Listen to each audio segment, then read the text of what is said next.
where is my recording? Apologies, gentlemen, I am still getting in order. Bloop. Okay. So, let me go crack open that timeline. Day 267. Morning has come, light shines upon Denalia. If I recall correctly, the party had just beaten, not just, but had beaten previously that night for lesser weirds. Just beaten, yes. And then the Eric party... is in need of healing. Alright, Garrick, are you announcing this? Yes. Alright, in that case, Falcon, Tamara, that falls under your two's Of course. jurisdiction. Hold on. What? Well, I think our actions are in the round. I was about to go check there. Let's see, Bellatrix, Garrick, you bound your wounds. Eat ready to head back. Breakfast marked off already. Got your prayers done. Clyde, like I said, you looked for the other dagger. You either found or didn't find it. I forget which, but that's been settled. Yeah, I found it. Is it morning now? I'm confused because this was like halfway through Garrick's watch. Like I put in actions, day 267. Morning comes, light shines upon Denalia. And then y'all queued up some actions, and those that could be done retroactively, like binding of wounds. Yeah, okay, done. Okay, thank you. That's what I need to know. So, Breakfast marked off already. Paint. I'm ready to go when you all are. Just let me know what y'all want to do. Okay.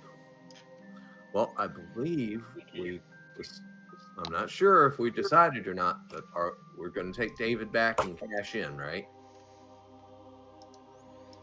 Yes. Okay. So, who's telling David? He ain't being told shit. He's just gonna get in the back of the wagon like the good little boy he is.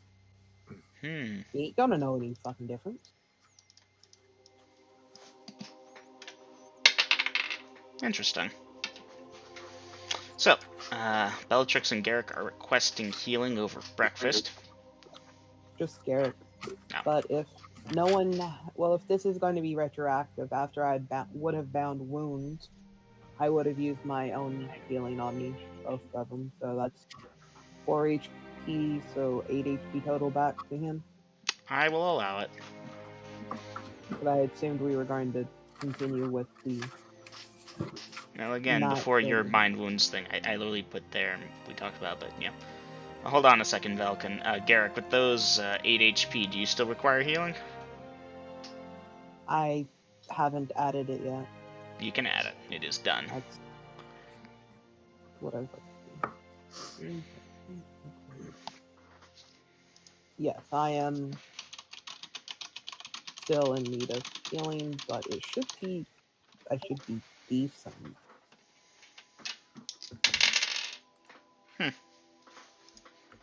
If she does a triage, I'm at 84%. Okay, so yeah, Velkin tomorrow. Velkin specifically, the cleric. Assuming you choose to look at Garrick, you'll see that he's decent, but could always use a bit more. Now you put in your actions that you wish to heal. If that's the case, then please roll 1d8 for your Cure Light Wound spell. Hey! Velkin, you rub your hands together until the golden light shines. You place them upon Garrick's body. You push the magic into him, and Garrick mark up your HP by 1 point. Thank you. Wait, right.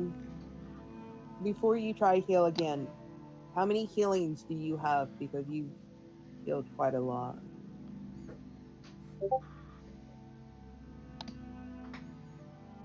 Velkin did make a point of praying for stuff last night. Okay, just wanted to make sure. Well, Velkin, nothing happens for the next minute, so yeah, you can dice that up. I am at 100%. GG. David expresses a desire to keep moving forward. Come on, gang, we'll find an adventure just yet. You know? You've had an adventure. Clyde, what's your charisma again? Just out of 14. curiosity. 14. He looks at you funny. He's like, well, we killed some stuff. That was cool, but I mean, come on. Where's the treasure? What do I have to show for it? You're alive. You're not dead. And you're Don't you not like that. adventurers go out and like get treasure and become rich and famous? Isn't that the whole point of Not- it? Do I look rich to you? I mean, yeah, kind of. I don't know.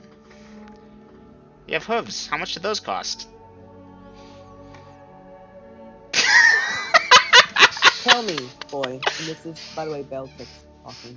Yes, the 14-year-old is calling him a boy. Uh-huh. Have you seen the way you dress? Have you seen the way you act? And you've seen us.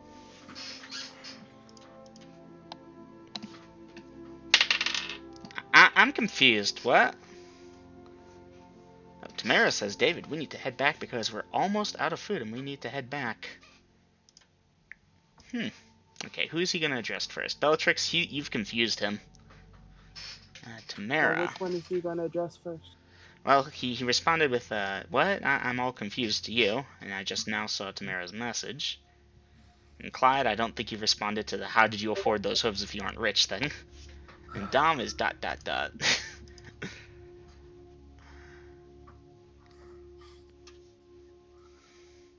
tempted to use these hooves. Are you saying that in character, Clyde? Yes. Yes, I am. Oh, wow, he actually heard that. Does he understand it? Oh, wow, he actually passed his intel check. Way to go, man. He looks at you kind of scared, like, and slowly starts creeping back towards Tamara.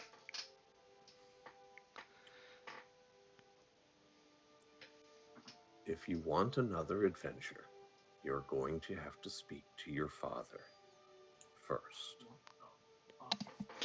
Alright, Clyde, you said your charisma was over there.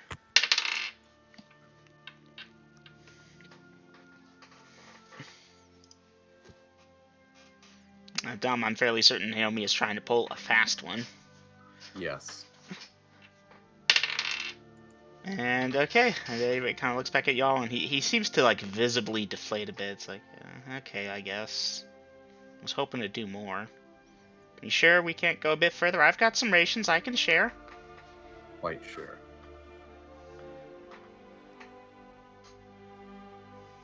Garrett would say, with the way you eat, you won't have much of those rations left. He seems visibly deflated, guys, and just kind of sullenly gets back on the wagon. Okay. Gang, let's go.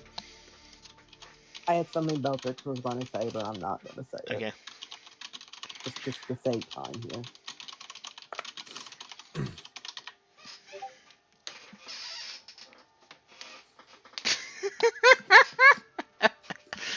You all should feel horrible. Look, don't make me channel my inner Acroromede.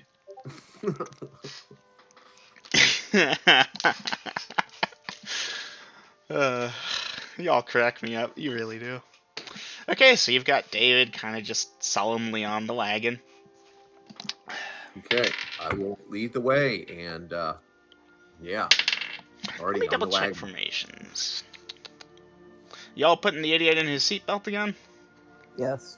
Nah, shame. He was gonna try and sneak out when y'all weren't looking because he failed his wisdom check on that being a stupid idea. That being said, the seatbelt's gonna keep him restrained. That and Beltrix and Garrett are walking behind the wagon, keeping Oh, an eye he failed on his him. wisdom check there. Okay, so the party's heading back the way they came. Mm-hmm. Yes. I beg my pardon. Okay. Now, the party was traveling at 1 mile per hour previously to accommodate the wagon over Do some we pretty rough terrain. believe we can go at 1.5 miles here? Like, pick up the speed a bit? Maybe. Obviously, slower is safer, but which one of you is asking and what's their intel? Beltrix 12, I believe. Bellatrix, you're Double not check. certain. You think Yeah. it might be smarter to stay slower here. Safety Okay. first? Eh. You're not a teamster. Damn, Garrick has the better intelligence. Yeah, Garrick had the better stats. Oh well. So, party, what's it gonna be? Okay, so same as before. Now, Dom, I see you've named yourself Dominic. I'm assuming Vasa didn't fuck off. So Vasa should be there driving. Please let us know if that's otherwise. Like if Vasa's just like, okay, I'm walking away now. Because I'll need to roll for encounters. I Alright. think he's just getting prepared to change his name to the other team. Alright. Alright, so the party is traveling at 1 mile per hour, just to confirm, or attempting to do so. Confirmed. Alright. Mm-hmm.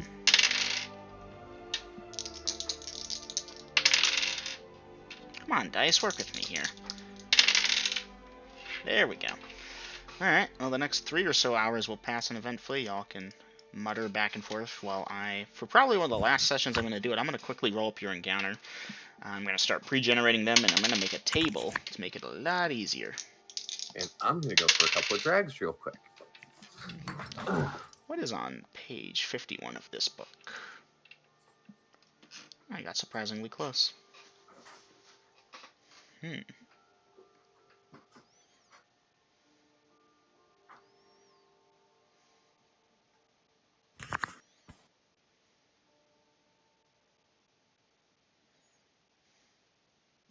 1, 2, 3, or 4? 4. Okay.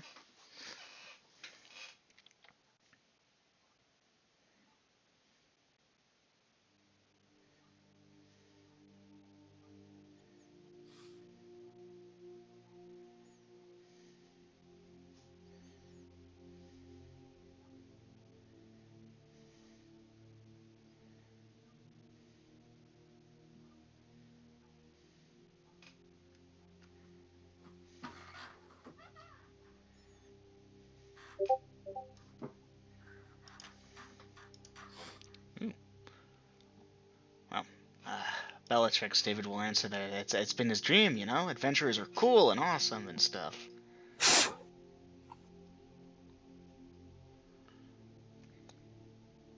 Until you die twice. Voss, are you saying that in character? Yes. Oh, okay. Well, you're at the front of the wagon. Huh, he passes a perception check. But fails his intel check to realize you meant yourself and is just kind of confused. He spends a lot of his life doing that. Okay, at this point, party, two things. Welcome back, girls. Thank I you. think. Alright. So, yeah, I forget how far back it was, but, so dying is awesome. Somewhere far from home, away from... Huh? He's very confused, Garrick. He said adventurers are awesome. Oh, well, obviously not the ones that die, but the ones that live.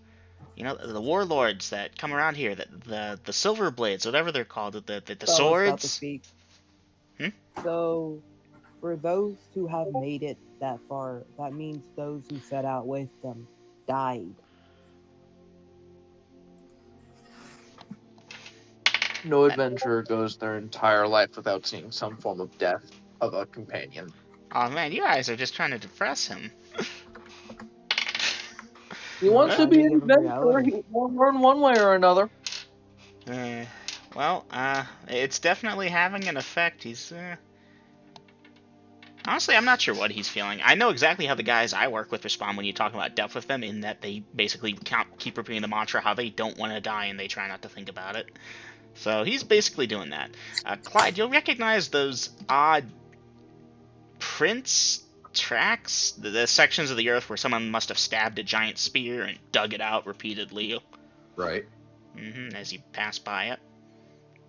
Nothing Why do new I there. get the feeling this is a Umber Hulk? Is this the same spot where we saw them before? Yeah, Or is same this spot. Okay. You're passing by the same way you came. And I think that was like an hour or two away from where you all made camp, so that's where I'm calling it now. If it turns out that breaks canon, just that's where you'll pass it later. It didn't disappear overnight, after all. That being said, it will be about 3 hours later when the cat kind of perks up and hisses in the general... Yeah, just it's like it was sleeping over by David's lap, and all of a sudden it gets up and its ears are flattened and it's hissing, looking at the sky. Do I? Crossbows. Alright, what are you shooting at? I'm shooting up. If this thing is reacting, that means something is nearby. Alright, give me 2 d20s. Alright, first one. I do have a bonus, so. No, go ahead and roll the hit, roll the hit. This one. Okay, Dominic, performing Speak with Animals when you can, and Clyde looking up and around. Alright, so that's 11 minus 2 gives me a 9, which is a miss.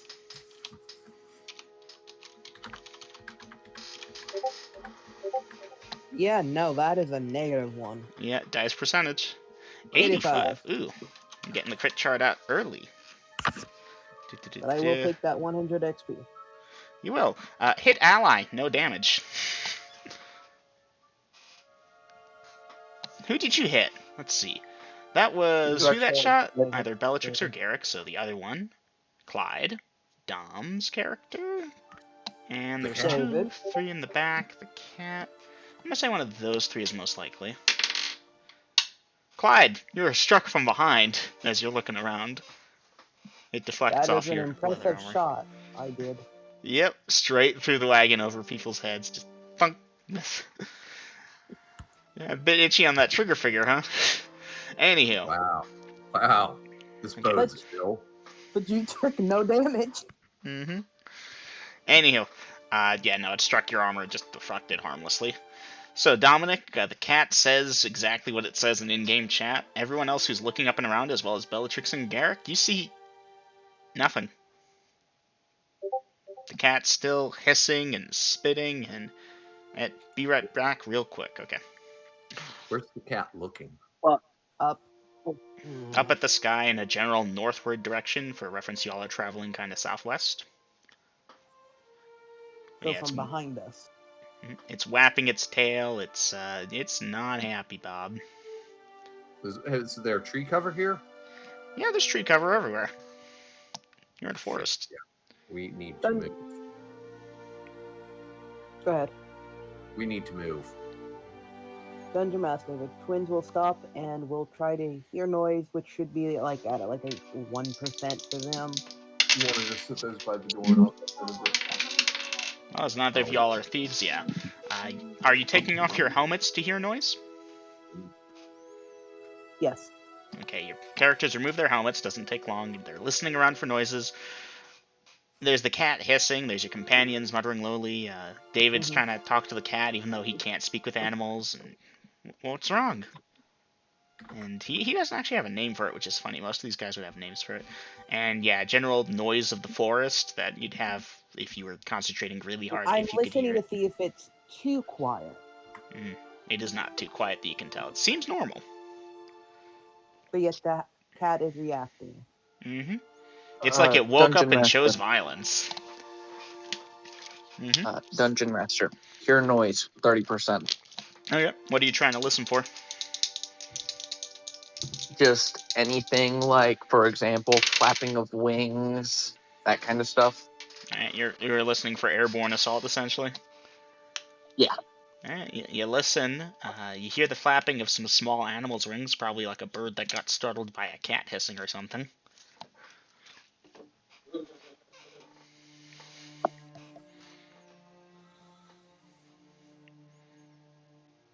Duly noted, Bellatrix and Garrick.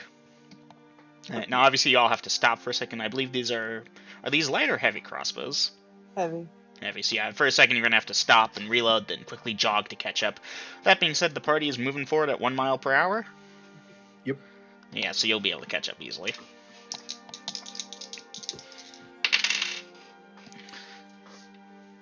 Alright, what are the odds? Okay. I'll toss the cat some food to try and shut it up. It ignores the food entirely. It's I can't imitate a cat hissing, but it's doing that, yowling slightly. Crouched down real low, fur puffed up, it looks spooked. Great.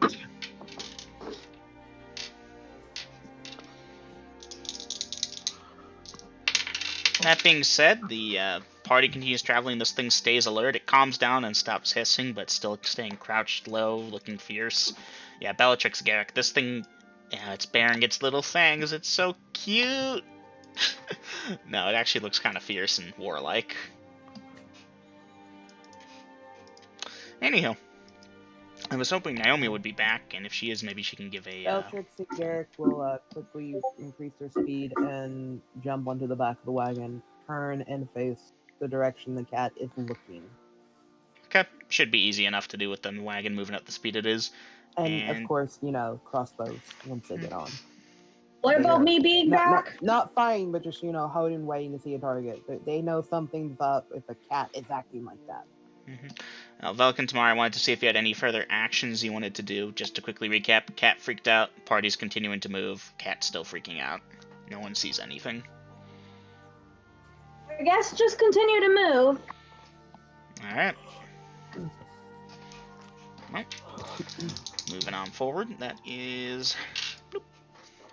So yeah, after the first few minutes, the cat calms down a bit, but it's still staying alert, like I said, and as time passes, it's on edge, but it seems to calm down a bit. And yeah, by the time, like an hour before lunch rolls around, it's calmed back down again. Okay. Alright. That being said, is the party letting the idiot eat an hour before lunch, as is his thing? Nope. No? He's gonna wait when we eat. He wants to be adventurous, he's gonna be treated like one. Well, he sure is confused by that, because y'all have been letting him do that before now, but alright. Yeah, he wanted the adventure thing, he's gonna get it. Full force. We're being dicks to a guy who can't defend himself, is what the party is doing right here. Anyways, lunchtime does roll around, and yeah. I presume the party to be stopping and eating, or... We will stop for lunch. Alright. Garrick and Bellatrix will keep guard. They'll wait till everyone else is done eating and then eat themselves in the back of the wagon. Well, who's eating who first? Nope, sorry, couldn't keep straight faced. Alright, duly noted. Allowing for some slight additional time there. Or, actually, no, wait, you said eat. No. Okay.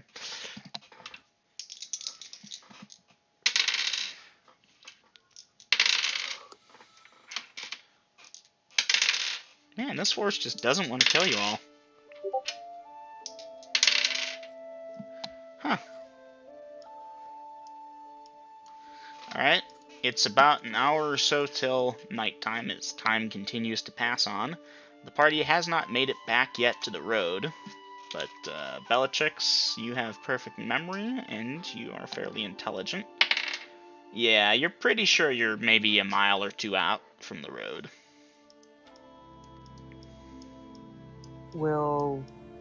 Garrick and Bellatrix will take out torches. Okay. The party continues to travel into the night. Till we get to the road. Duly noted. Clyde, you're in the front. Do you have anything for light? Yeah, I'm gonna light up a torch as well. Okay. Let's see. Bellatrix, Garrick are at the back of the wagon. Torches have a range of that much. Okay. Well, with Clyde having his thing lit up, Vasa, you should be able to direct the wagon easily enough, you know. Is the party slowing their pace at all to account for limited visibility, or 1 mile per hour? 1 mile an hour. That's not breakneck speed. Even I know, it was a trick question, really. Dungeon Master, if you allow, Garrick and Bellatrix will get off on either right and left side of the wagon and walk up towards the front. Alright, that is allowed.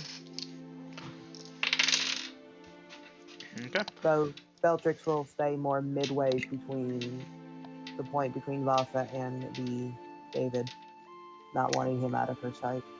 Duly noted. That's the thing. Alright, well, the sun dips below the horizon, it gets dark, you all have your torches out at that time, and continue traveling. About 30 minutes after it got dark, you all find the road. Okay. I think we should set camp at the road. Yep. Okay. Let me Dungeon look. Master, make a fire. Eat dinner. Duly noted. Give me Yeah. just a moment. We'll take care of the animals, and Beltrix will kind of just eye the cat. Then go off and do the normal thing she does, lean-tos if she's able to. Should be quite Which possible. side has the thickest trees? 1 second. East. The road running then- northeast by southwest. Alright, Or then my go bad, to southeast that by northwest. Okay, that side. Go to the east side with the trees. Are they grouped together? Like, Yeah, how many there's some trees are grouped together? a few. I don't know. I haven't drawn out the forest in my mind. It's a forest. There's trees. Well, you know what I'm about to do. Make a Mhm. lean-to like Tarzan did, and Yep, lean try to and is keep it- possible. Well, I'm trying to camouflage it to make it look natural, so it's like kind of draping down. Okay. You think you did a pretty good job. In fact, you're feeling pretty proud of that one. Okay. Enough Ben? for 2 people, and then setting up the armor around the campfire and. David, Okay. for what it's worth, kind of conked out in the wagon while y'all were traveling. Seems the rocking back and forth motion kind of just lulled him to sleep when he got tired, so he's just snoozing in the wagon right now. Beltrix will walk over and throw his own blanket over top of him. You get to carry out some recycling. Aw, how nice. Oh, okay. She can do that tomorrow. Yeah. Any actions before sleep/watch? Question mark? Nothing special on my part. I assume the party is gonna eat dinner. Mm-hmm. Yes. Sleep after eating. Okay.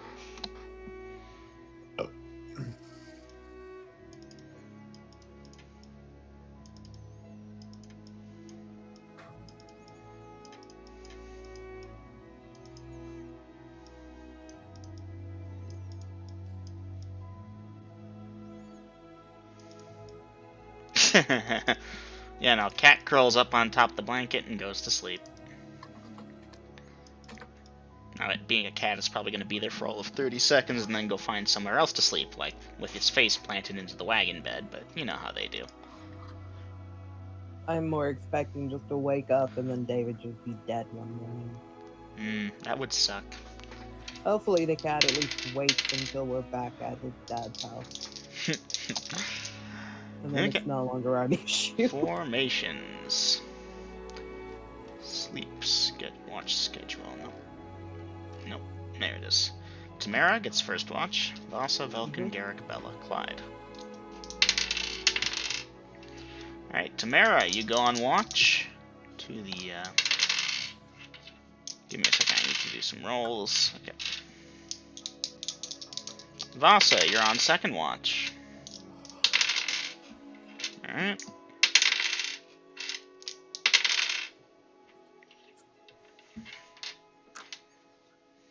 Alright, Vasa, your watch passes without event. Velkin, you go on watch. And let me check for any encounters. Oh, that's an interesting one.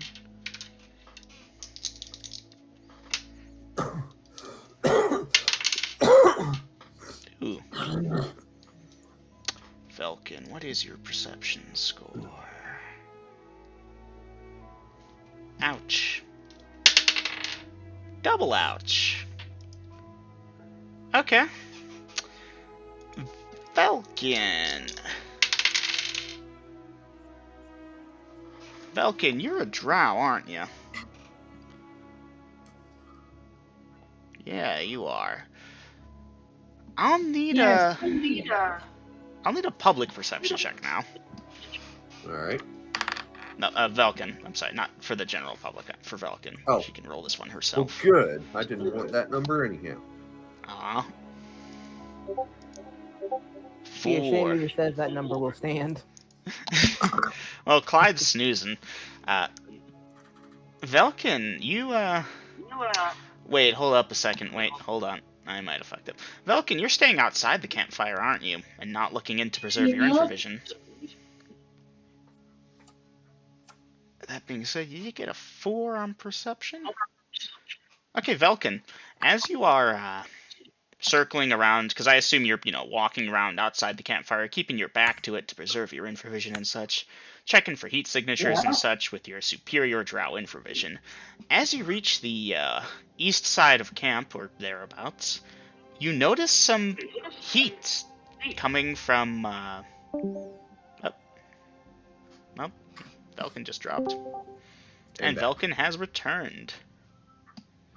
My internet decided it's going to freak out. Okay.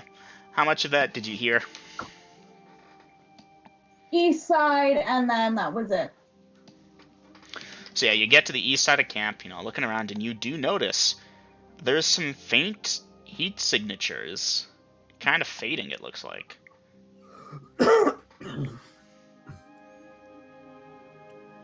I will keep an eye on it, but can still continue my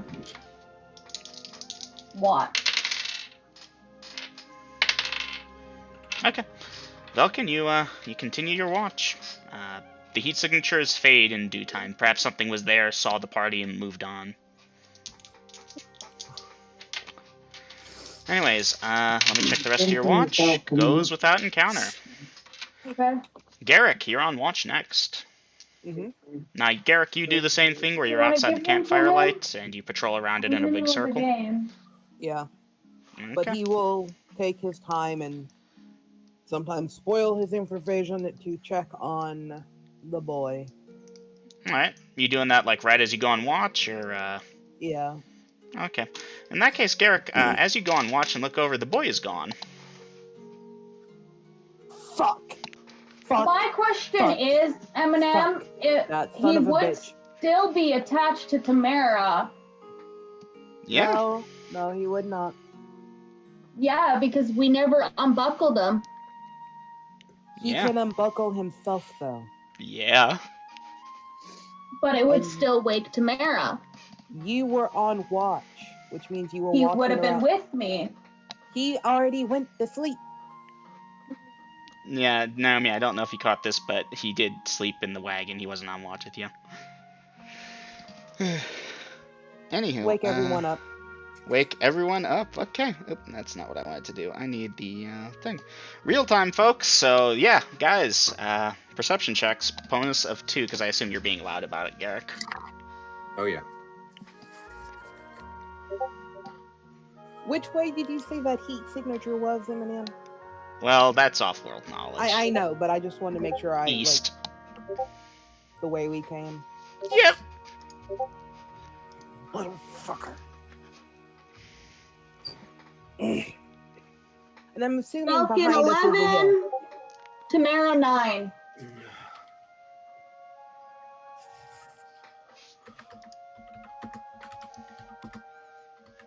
You were saying, Aiden? The way we came, it was a hill, correct? Kind of forested. Not much of a hill. But you know, it's Mm-hmm. still kind of hilly. Yep. Okay. Right. Bella. Yeah, Bella's awake.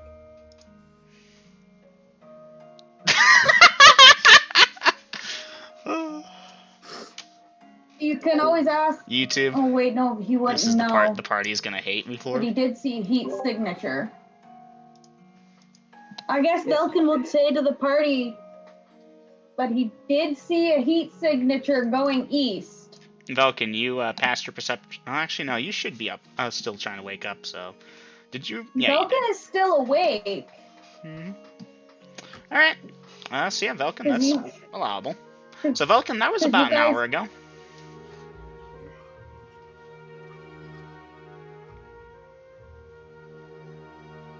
But yes, Velkin, you're correct. You passed off watch to Garrick. You'd be gang in. Garrick checks. Oh, fuck, he's gone. So, I will need to know. New. Velkin would suggest we go back the way we came to see if the boy went that way. Is the cat asleep? Yeah, Cat would. Oh yeah, the cat would be asleep. sleeping the on the cat. tossed over back. Oh, you wake it up. I will use speak with animals to the cat to see if he knows what the boy's plan was. And that would be Tamara. Okay, Tamara, you have that spell memorized? You cast it? Yeah. Alright, well, mark it off, and what are you saying to the cat? Do you know the plans to where this boy went? Has he told you anything? Yeah, Dom. Alright, well, Tamara, it kind of cocks its head at you and yawns again, almost as a deliberate statement, and then responds meow. I will tell the cat, well, this is really important. This would be the best time for you to talk and tell us what is going on. We will not be mad at you if you do not know. The cat begins to lick its paw and rub its head. Why do you gotta be such a dick with us? I'm sorry, I'm playing the cat legit. If it doesn't speak, it might not be a cat.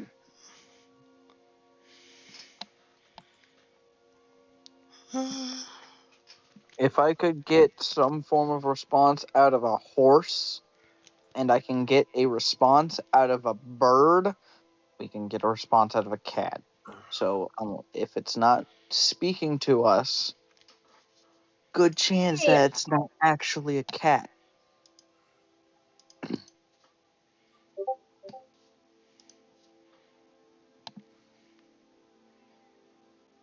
Yes, David has a dip.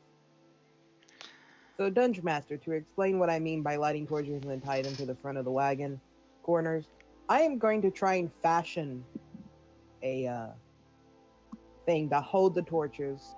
I'm assuming I can use some stick to tie the torch to the stick and then somehow jam it into the wagon corners to allow for light to happen. Realistically not, but let me see. It's not an impossible thing, just unlikely, so... How long are you gonna try and get this thing to work?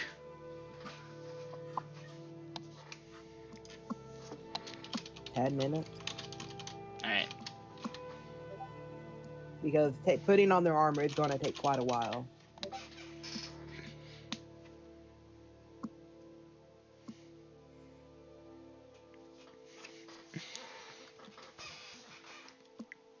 Realistically, I should be able to just pile a bunch of rocks in the corners to hold the Yeah, pole kind of up. keep it up like that, Yeah. so should work. And if nothing else, I can also tie some rope around the corners at the top where it meets the top of the wagon bed.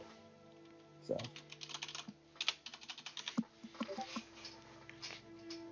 Just Okay. enough so Vasa and those people there on the wagon can see in the dark, well, except for Velkin. Velkin's probably going to get fucked, but oh well.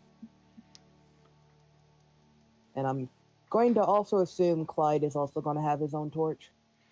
Well, when y'all head out, I'm gonna check what everyone's visibility thing is. Yeah, no, I'm just gonna follow the wagon since it's lit. Okay. Well, Beltrix and Garrick are going to lead the way since, they want to keep their infravision.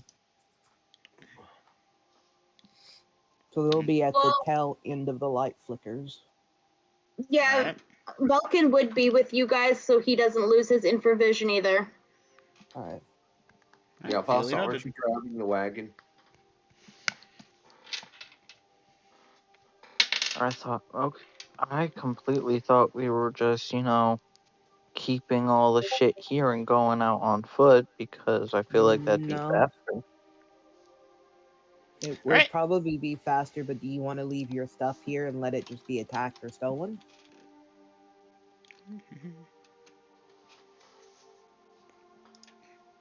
Okay, Velkin, you're going to pick up the cat, or is that Tamara? Would be Tamara because she has speak to animal. Okay, Tamara, roll to hit.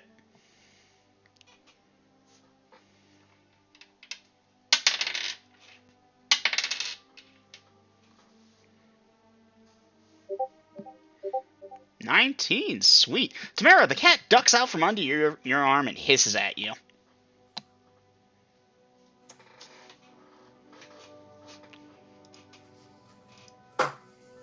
fucking hate this cat. I'm done.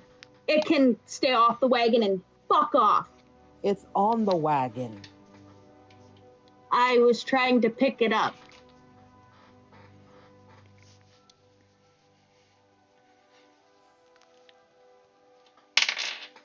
Funny enough, as if the cat has read your mind, it hops off and it begins to walk towards the south.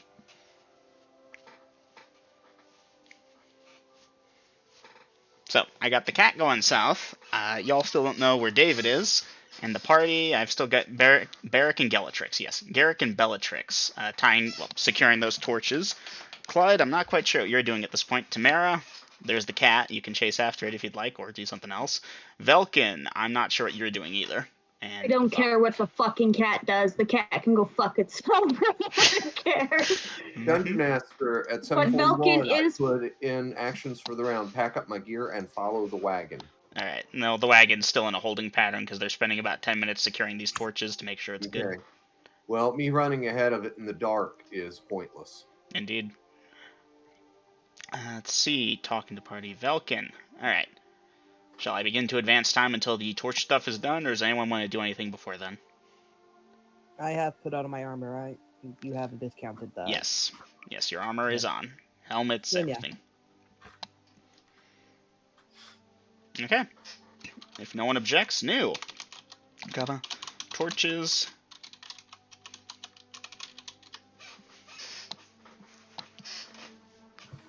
What is the burning rate of a wagon? I'll have to check that later.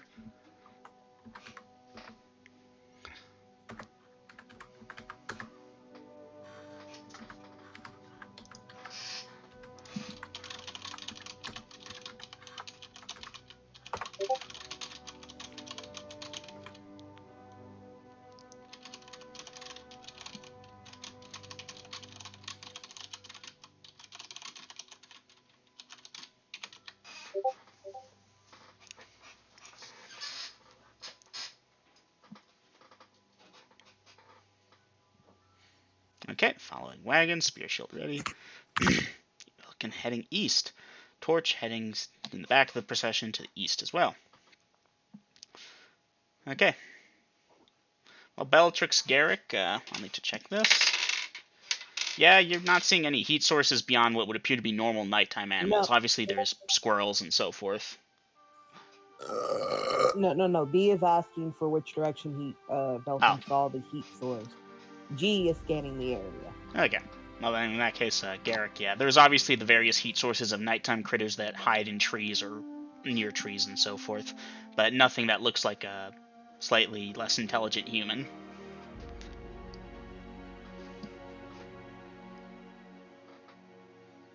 Is Valken going to respond?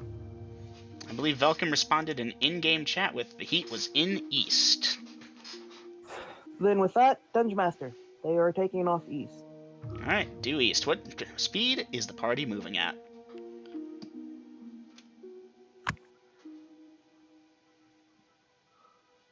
Mile and a half at this point. Duly noted. Not to. Alright.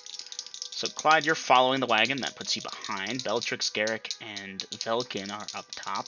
Tamara in the back. Dominic driving wagon. Does that check out for everyone? Mm-hmm. Alright, let's go. Alright. Eminem, Yep. you sound like you're coming from a 1980s movie and you're in the cockpit. Talking over Roger, radio. Echo And 1 now- Bacon. This is Kosher Bacon signing out. I'm gonna go restart my mic real quick. Be right back, YouTube.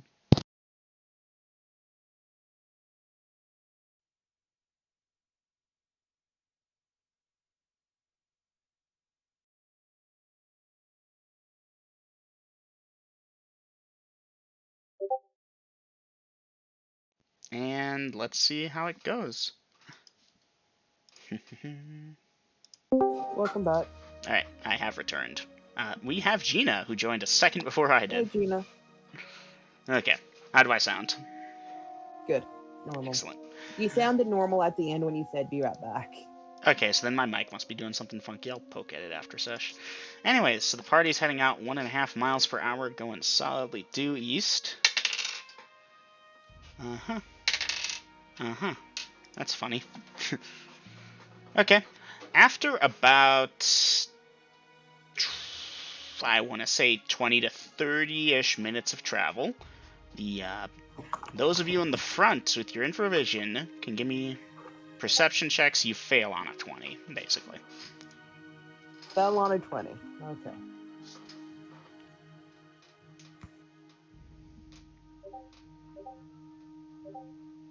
Thank you, Eminem. Well, okay. Garrick, you perceive, and Velkin, you perceive. There is something illuminated up ahead through the wilderness. It is holding a torch, and from this distance it's hard to tell for sure, but it appears to be man-sized and wearing armor. There he is. Let's not yell at him. Let's just try and reach him first. And this is Garrick whispering to the other two so they don't just yell out for him. Okay. Well, if anyone wants to do anything special with that, the rest of the party should perceive it pretty quickly, as we're all heading in that direction, and So those of you I without now- the benefit of infravision would see the light easier, weirdly enough, just because you can't see the other shit they can see. Less shit vying for attention. So, Dungeon Master, does Beltrick now see the light source? Yes, Okay. it's fairly obvious. You were just looking in the wrong direction.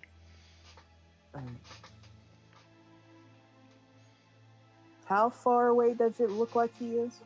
Oh, he's about, I want to say 600 yards, which translates to roughly 1,800 feet or so away, which is about a quarter mile.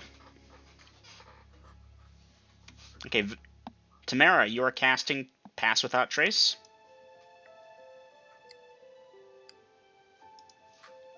Yes, she's going to start casting it. And then when we get closer, she's going to end up checking it out. Okay, casting time that, duration that.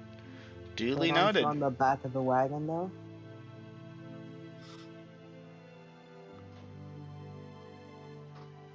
Okay, you begin to cast, and as the party continues to move, you will finish your cast. Haha, the Dreamer has affected you. Sarah also has improvision, so she would be up with you guys. I forgot to mention that. You did, but alright, I will allow it. She has 180 improvision. Mm-hmm.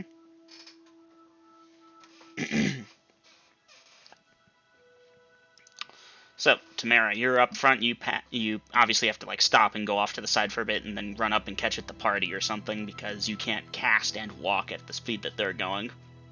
Exactly. But Tamara has a torch.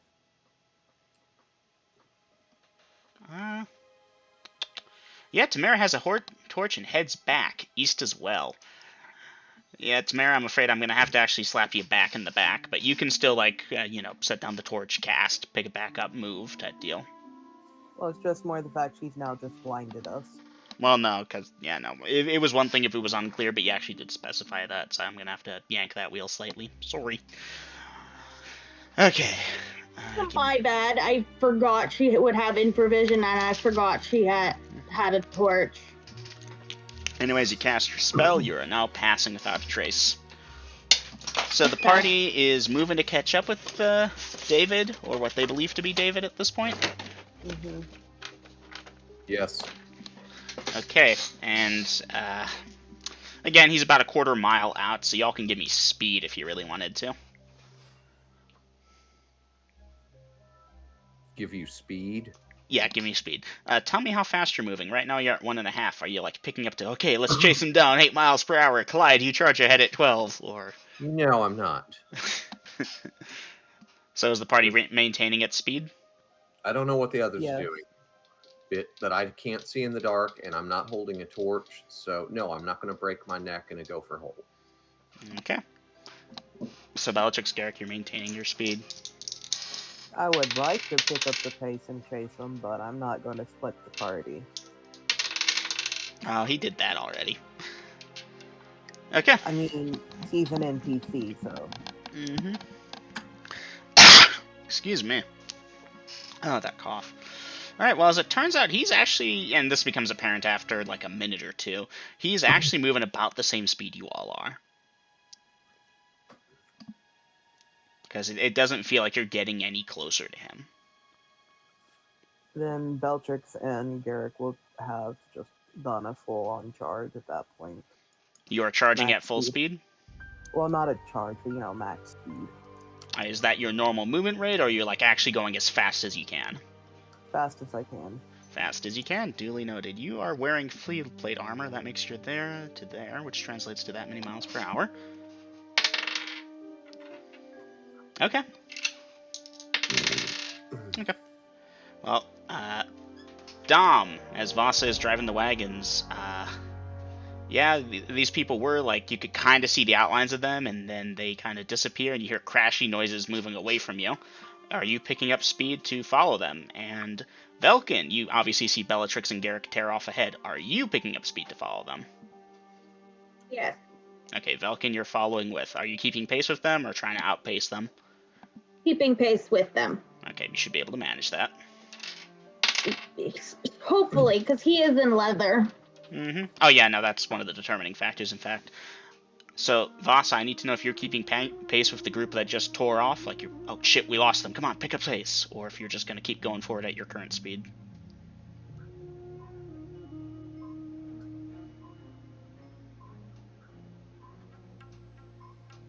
Dom, are you there? Keep going forward at normal speed. Okay, in that case, Clyde and Tamara, you are owed perception checks to hear the thing that I gave to Dom automatically. Again, fairly good bonuses. You fail on basically a 19 or a 20. Yeah, I made it. Okay, yeah, you both hear the crashing noises from up ahead. Reasonably, there should be intel checks, but I'll give it to you. It's, oh, our comrades are now charging ahead recklessly. Okay. So, Bellatrix, Garrick, and Velkin, y'all are making a fair bit of noise. The figure turns, and again, distance hard to tell exactly, but you appear to have spooked them. They drop their light source and take off running. Fine with me. Alright, you're chasing them down. The torch catches, and there begins to be a small fire. This just went to shit. Oh, monkeys, you found a window. I'm so proud of you. Okay, I have the wagon and its crew moving back over there. Bellatrix and Garrick moving at that speed over there. What is their movement rate compared to his? That? Okay. Okay, Velvin, you're still following Bellatrix and Garrick, who are now chasing out after this guy. Alright. That's gonna happen there. Let's see. Y'all running off infravision, decent. Infravision, really good.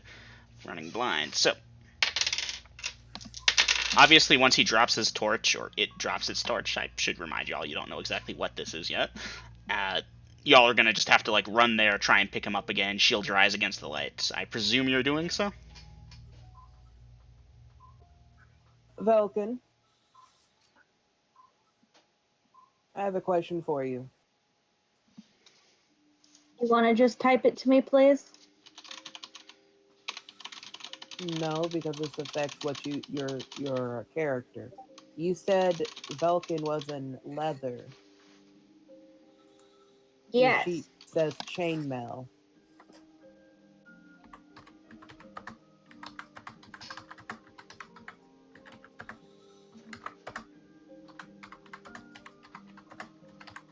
No, I don't think he would be in chainmail. Why wouldn't your fighter cleric be in chainmail? Oh, wait, yes, he is. My bad. Ah. I thought they were in leather, too. I was thinking of someone else. Never mind, then. And y'all keep going without me. I got to use the bathroom. Okay. Might be a minute or two. So you all are continuing pursuit?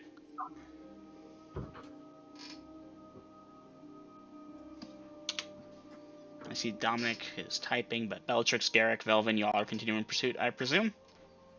Yes. Okay. So again, are you shielding your eyes from the fire to the best of your ability to prevent yourselves from losing infravision? Yes. Okay. Stopping the wagon to grab the torch, charging full speed towards where the group ran off to. Clyde, guard the wagon. Okay. Clyde just stepped out for a minute. Tamara, however, do you wish to drive the wagon, or are you staying there with Clyde? Clyde obviously can't drive the wagon. She'll stay with them. Okay, so Even Clyde. though she was using cast without trace, but Oh, yeah, you were moving completely silently. The group that charged ahead in heavy metal armor made a ton of noise. yeah, she was trying to sneak up to see if it was actually him before everybody started charging in. The thing is, if it wasn't him, they would have came towards us. He's going away from us, which means it is him. Anywho, Or, it's a one person, like a singular bandit on the run. Hearing 3 people run at him in metal armor is a bit alarming. That could also be a thing. And yet he somehow managed to get past us, heading in the direction we came. Yes. They don't really have to go into the camp to go away from us. Very easily could have walked basically a giant circle around the wagon. But Again, they're this could very going to easily the just be a bandit. dungeon. Why would a bandit go that way? When they could easily go to one of the other nearby cities to hide out in. so if the party's ready, I will continue. Mm-hmm. Okay. So, like I'm asking, and I just got to double check. I apologize if you answered and I missed it. You're shielding your eyes, that type of deal? Or Yes. Okay. I assume that applies to all 3 of yous. It becomes, like, oh, branch smacked you in the face because you're shielding your eyes, not looked, but you continue forward without any damage or breaking your legs or anything like that. Shield your eyes. You're stopping to put out the fire or moving right past it, I assume? Right on past it. Right on past it. Okay. Continuing to He run. dropped his light source, which means he can no longer see, which means I just gotta wait for him to trip. Pretty much. That being said, distance was there to there. You're moving at that speed. He's moving at that speed. And doop. Okay. So as you pass the light source, you don't have his heat signature. You can tell he's been in the area. Heat is fading fast. You're not exactly sure what direction he went in, though. It's getting nuts. Looking for his feet prints. Looking for footprints. You don't have a light source to discern footprints No. with. If he stepped, there is heat to them. Mm-hmm. Yeah. That is what I'm looking for. Yeah, for a bit. That's what I'm having you follow, But the thing is, like, there is still that bit of distance there that the party didn't cover before charging, and it's fading at this point. Okay, what I miss, party people? You believe, to the best of your thing, he is heading a bit more towards the words are failing me, to the right now, which would be closer south than east. Alright, well then continue. Alright, veering south. Duly noted.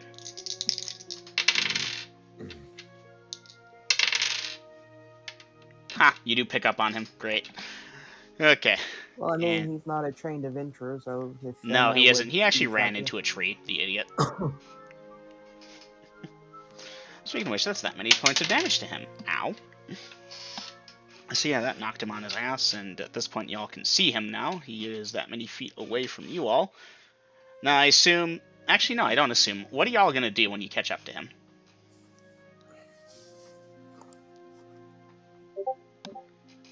At me when the foot race is done. Duly noted, Dom. That being said, Dom, you wanna... Oh, he's mute. Deaf mute.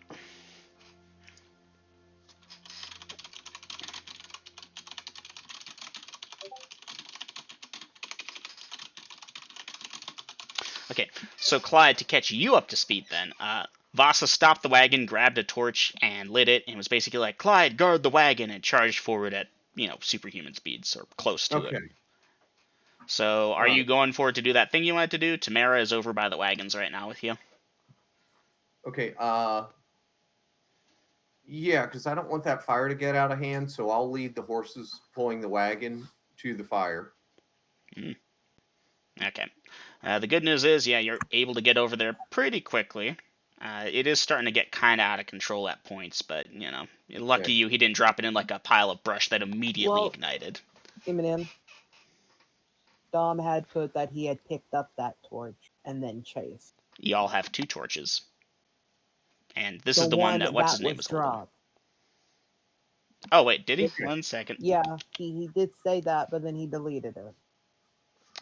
Well, Which if is you delete it, then I can't know if that's true. Like, Aiden, I believe you 100%, but this is a thing Dom's gonna have to learn when he comes back into voice. You delete shit, then that doesn't count.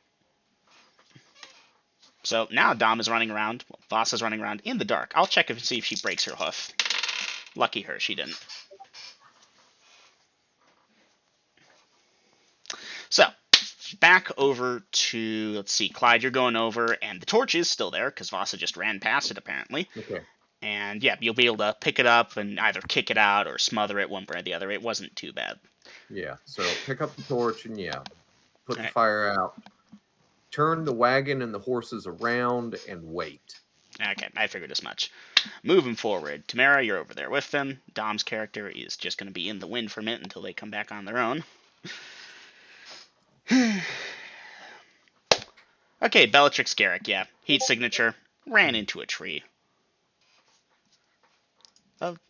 Surround him, draw weapons, point them down at him. Do not move, you little shit. Alright, it's him. He's screaming, no, don't kill me, don't eat me! And what is your response to that? But yeah, he's staying down, he's crying, blubbering between gasps, I don't want to die, and so forth.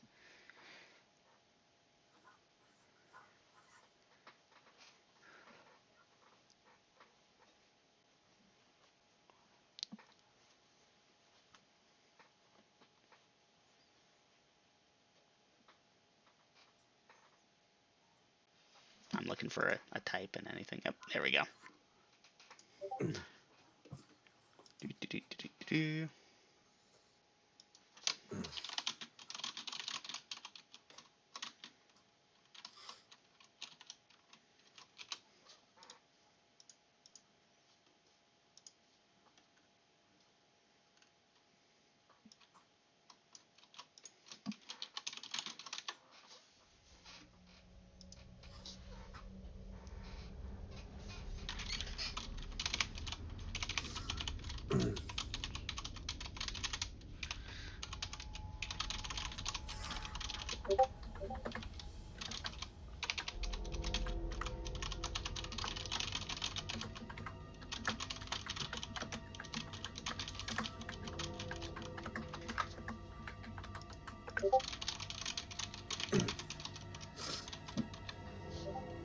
Hey, Vernon, what's going on, buddy?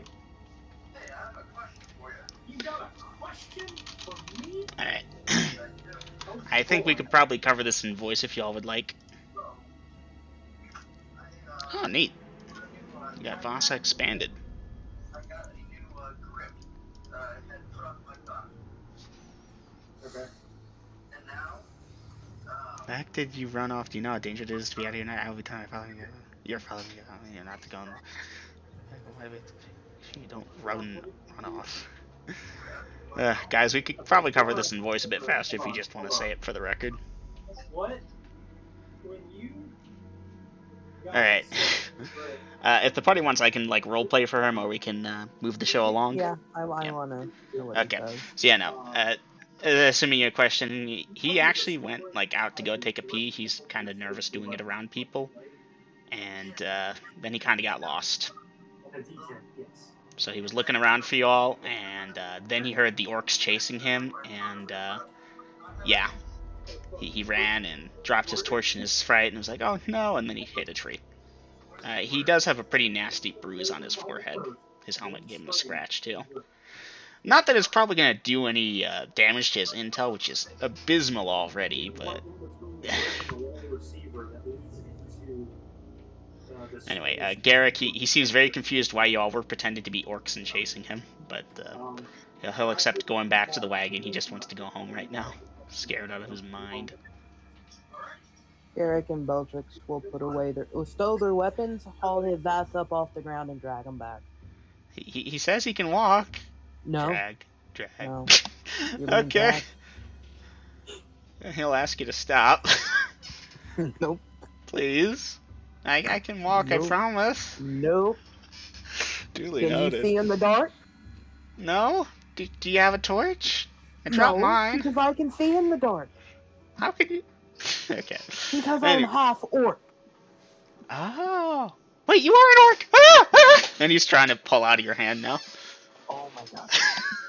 Half orc, you idiot. Okay.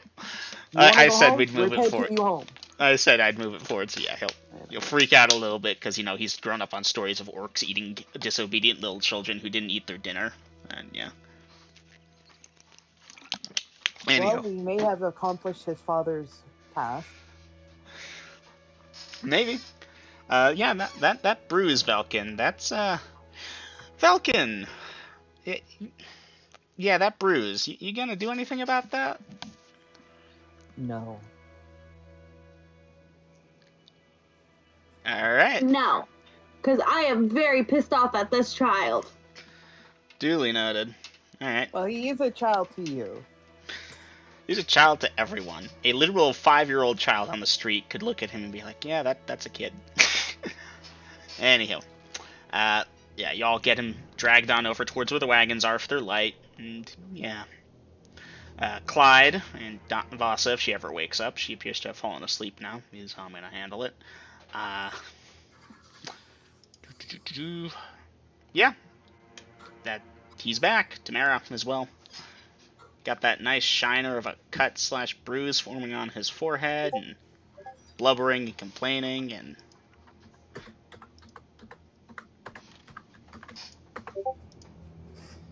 reset camp here. Okay. Well, how far did we get? You don't know. Point is, it's dark. We've moved. We've got everything here. Let's not have any more Reset camp accidents. here then. Alright. Those of you that had bedrolls, please mark them down, as I assume you didn't pack those up. Unless you mentioned it. I did say pack everything up. I did too. Alright, so in that case, Velkin and Tamara, I have... Speaking of talk with party... Yeah, Velkin, Tamara, if you had bedrolls, you'll have to mark them down, and you'll have to sleep in the wagons or something, because those got left behind.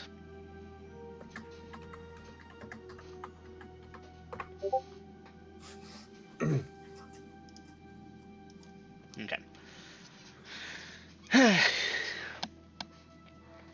Now, to be fair, y'all could make it back to the road and find them, but yeah, we'll see.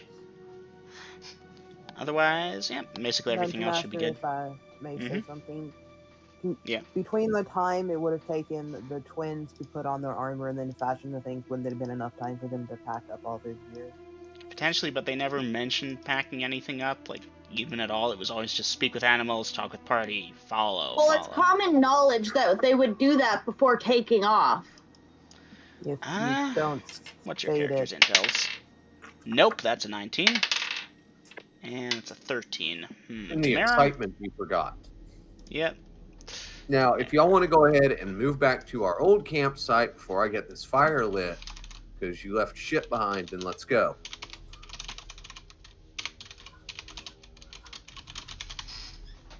And I guess we're going back to camp. No, Okay. In that case, then it should be fine.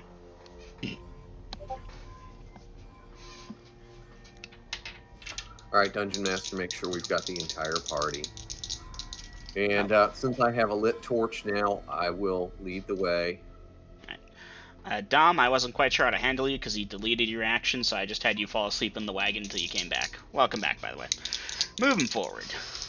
Lit torch in hand, leading them back the way you came. You made a point of turning the wagon around. It should be mostly a straight shot. Yeah. And how fast is the party moving? 1 mile an hour.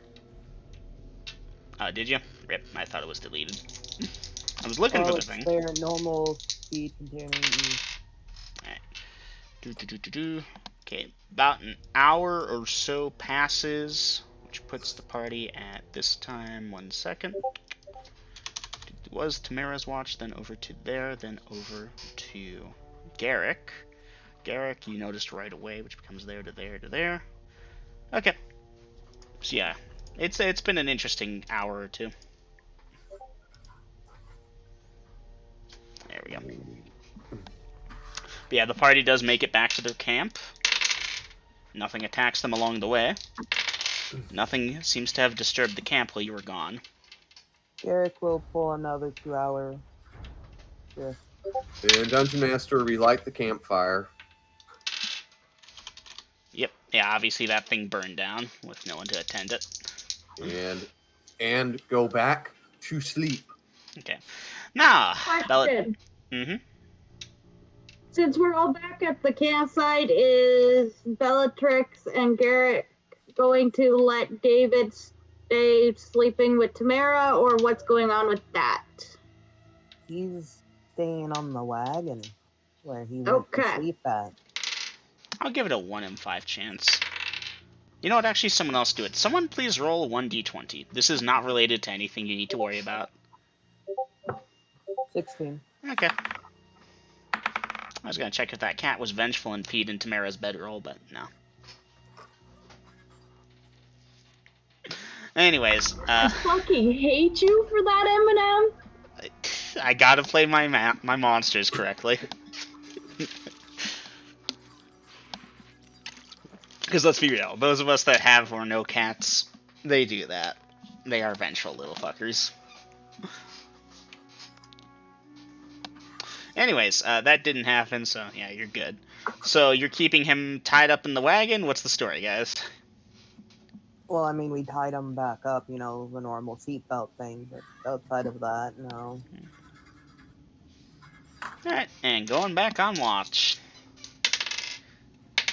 I will have to give him a like I wisdom said, check. another 2 hours. Bonus of 12. Yeah, he makes that. Alright, you believe your 2 hours to have passed. The first 2 or the second 2? The second 2 that you went. Oh, like, you're saying that you're gonna finish out what you believe is left of your 2 and then go for another 2? Yes. Okay, in that case. Yeah, you believe that your bonus 2 are done. Then I will wake up Bellatrix. Alright, Bellatrix, you go on watch, and about an hour and 30 minutes into your watch, the sun rises. I will wake everyone up. Alright. Sadly, anyone down a hit point did not get it back. Yeah. I need to check something. Marking off breakfast. So yeah, David seems a lot more quiet right now. Oh my god, Key, work with me. Ah, the key's messing with you. Yeah, mark off your breakfasts, and let me advance time. Day 287. Morning comes, light shines upon Denalia, and yeah, you've just got David kind of just sitting there quietly in the back of the wagon. That bruise on his head's scabbing over, but damn is it nasty. No one heal him. He wants to be an adventurer. He gets the bumps and bruises that comes with it. His first scar. My head hurts.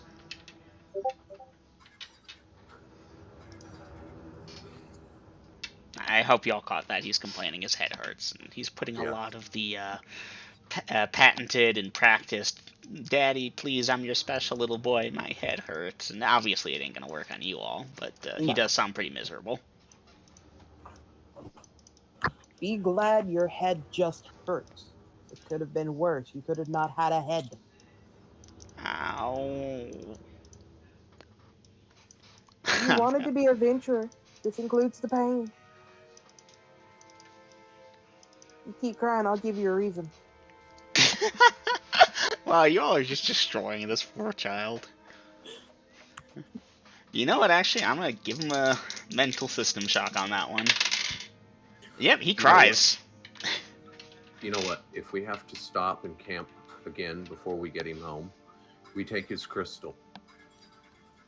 He can't run away then. I'm Clyde, pretty sure he's stupid enough to try. I hate to be that guy, but he could. He just wouldn't get very far.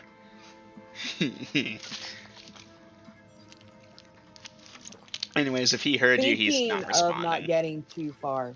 How is that person on your back, Clyde? Yeah, I gave him some water last night. Yes, you did. Did you take him with you last night? Yeah. Yeah, Okay. Clyde did make a point of telling me that. Just wanted to make sure. Yeah, no, Clyde, he's comatose. Yeah, but he's still breathing. Barely ragged gasps. Anyway, so standard formation for the party, which includes Velkin and Tamara next to David, right? Oh no, Oh, no. today, no, he's sandwiched in between Garrick and Bellatrix. I guess both of Yeah. you. Dungeon Master, I'll give him some more water at breakfast. Okay. Yeah. Well, again, you're kind of putting the thing to his lips, and the moisture's going into his body, and he might even be swallowing it down just by the virtue of gravity. But Yeah. Yeah, again. So, Bellatrix and Garrick, if you want, you both are entitled to perception checks. Okay. It relates to the kid, so if you're just ignoring him, you can ignore 6 those. and 3. You ignoring him, or? No, I am No? not ignoring him.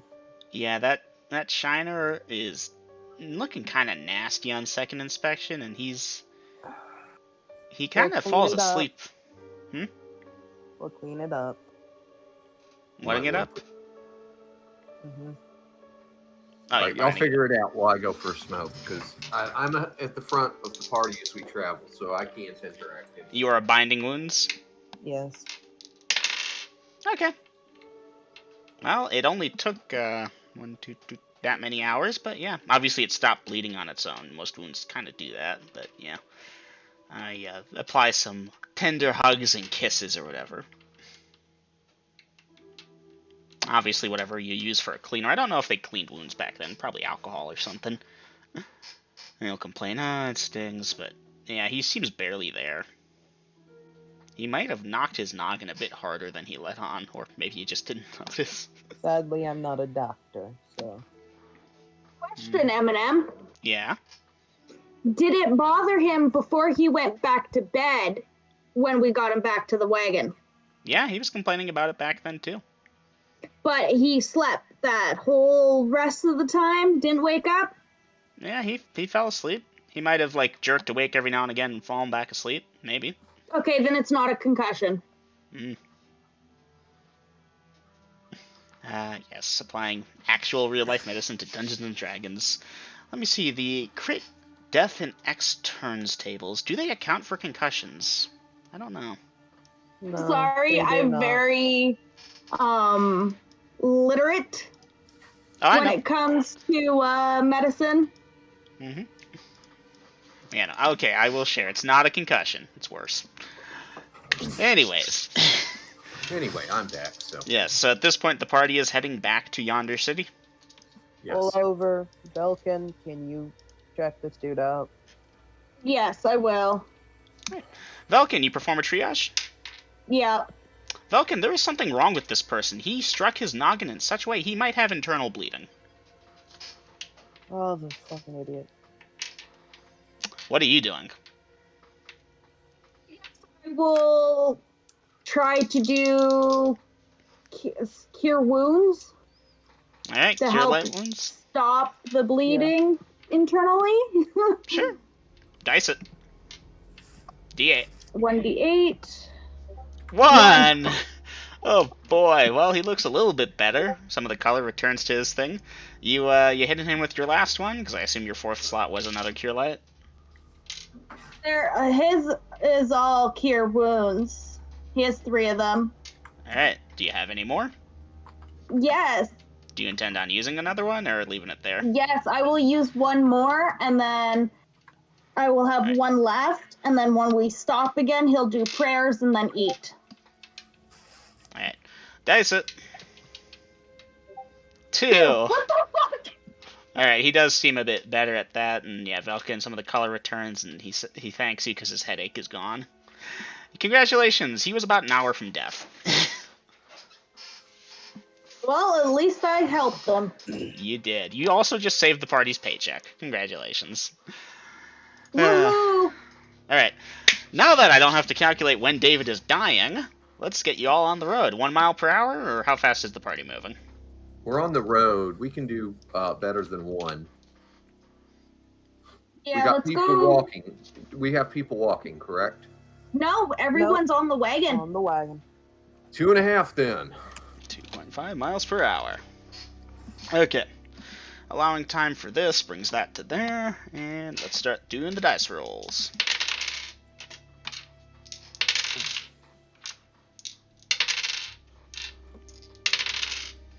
Party makes some good time. That being said, allow me to advance. The morning the morning continues, the sun continues to rise. That puts you all to there. And yeah, is the party stopping for lunch when noon comes and lunch is around the corner? Yes. Yes, so Velkin can do his prayers. Duly noted, allowing time for that. And Velkin, how long do you need for prayers? For cure light wounds, roughly. I gotta look that up. 15 minutes. 15 Okay, minutes per thank you. spell. Well, per level of the spell. So 2 of those, I assume? Yes. Alright, that's gonna eat up most of the lunchtime. Are you eating in the wagon on the way back? Yeah, he'll eat in the wagon on the way back because it's really important for him to have all of his prayers or all of his cure wounds Spells. just in case something does happen. Cure light wounds. Yep. Cure wounds, cure light wounds, same death. No, there's 2 different spells. More than 2. But he knows what I'm meaning. I know what you mean. Okay, Hey, when does Dungeon this Master, while we're stopped, I'll give unconscious guy some water again. Duly noted. Okay, I will need a thing. 6, huh? Alright, I'll need just a moment, guys. Let me see what comes and challenges the party. Slatties. I don't think the party can fight a slatty. Well, we could fight one. We probably We can't might not get him. survive. Yeah, I think I'm just gonna re-roll that.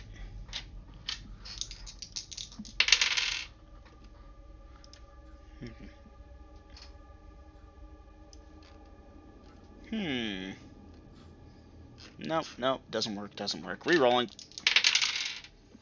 I swear, guys, I'm gonna make a table for this so I don't have to deal with this anymore. You keep saying that, but you never actually do it. You know, there are some that tables. works. Oh, party. Clyde, you're in the lead. Give me a perception check. God damn it, Scott. 10. I make it by 5. You make it by 5. Well, Clyde, as you, the party's continuing onwards, you spy up ahead by a rock near the road. This is not the same rock as earlier. A gray tabby cat.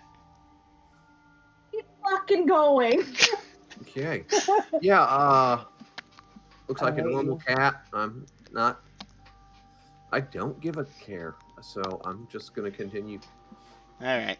Well, the completely normal house cat, this one at least, or house cat equivalent, sees the party and runs. Yay! Surprised David hasn't asked about his cat yet. Oh, thank you, Tamara and Velkin. Fuck. Yeah, where's the cat, guys? What happened to it? I was just gonna say he ran off after you did. We don't know where he went, and we didn't bother spending time looking for him because we were more worried about looking for you. Oh no, we have to get him. No. We have to go back. No. But. I don't give a shit, David. I say no. The Now cat. you be quiet and you sit there. The cat was your treasure, and you left it behind. Too bad. Oh, the party's brutal. He's crying again. I will give you a David, reason I to don't cry, care. So stop. Oh man, everyone's yelling at him, and that's making it worse. He's actually like sobbing now. Continue, Dungeon Master. Continue Sure. traveling. Continue traveling. All right. Well. Okay, I guess I get cut off. Oh, sorry, Said Lydia. David 3 times. Aiden. I'll just type it in character chat because I don't trust saying it because I know if I begin, it's gonna get cut off. Okay. Well, assuming what's being said is essentially telling David to man up and stop being a wimp or so forth, but doesn't affect the party's travel, the weather starts to turn for the worse about 10 minutes after you all see the cat. Storm clouds gather, and you start hearing thunder in the distance.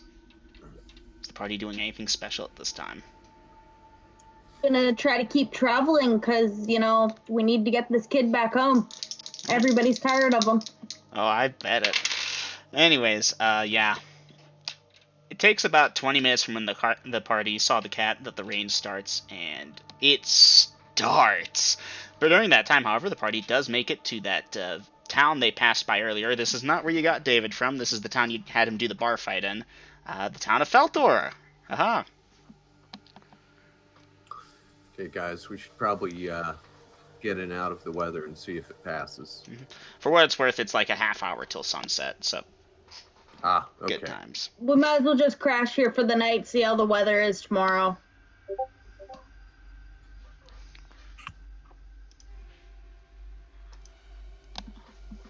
So, Dungeon Master, looking for an inn with room. How about the same inn we used before? We didn't burn that place down. The place that y'all visited, or the place that y'all did the bar fight at? The place that we spent the night at. Yeah. Should be able to find a place. You know, that rain, it starts coming down. People are running for cover. This thick layer or thin layer of like coal dust or stone dust or some dust is being washed off this place. It's an ugly gray stone village. Town. Not much to talk about. Alright, give me a second. Don't have to do that anymore. Alright. The party does get refuge without getting too badly soaked. They do have stabling for Clyde and the wagons, food for everyone, standard prices. Okay. So, Same sleeping schedule? it's an inn. Yeah, I know, but same sleeping room. 5, 6. So, Dungeon Master. 3 rooms, 2 beds each, 2 gold each bed. Yeah, that works. 2, 6. So 12 gold, marked off.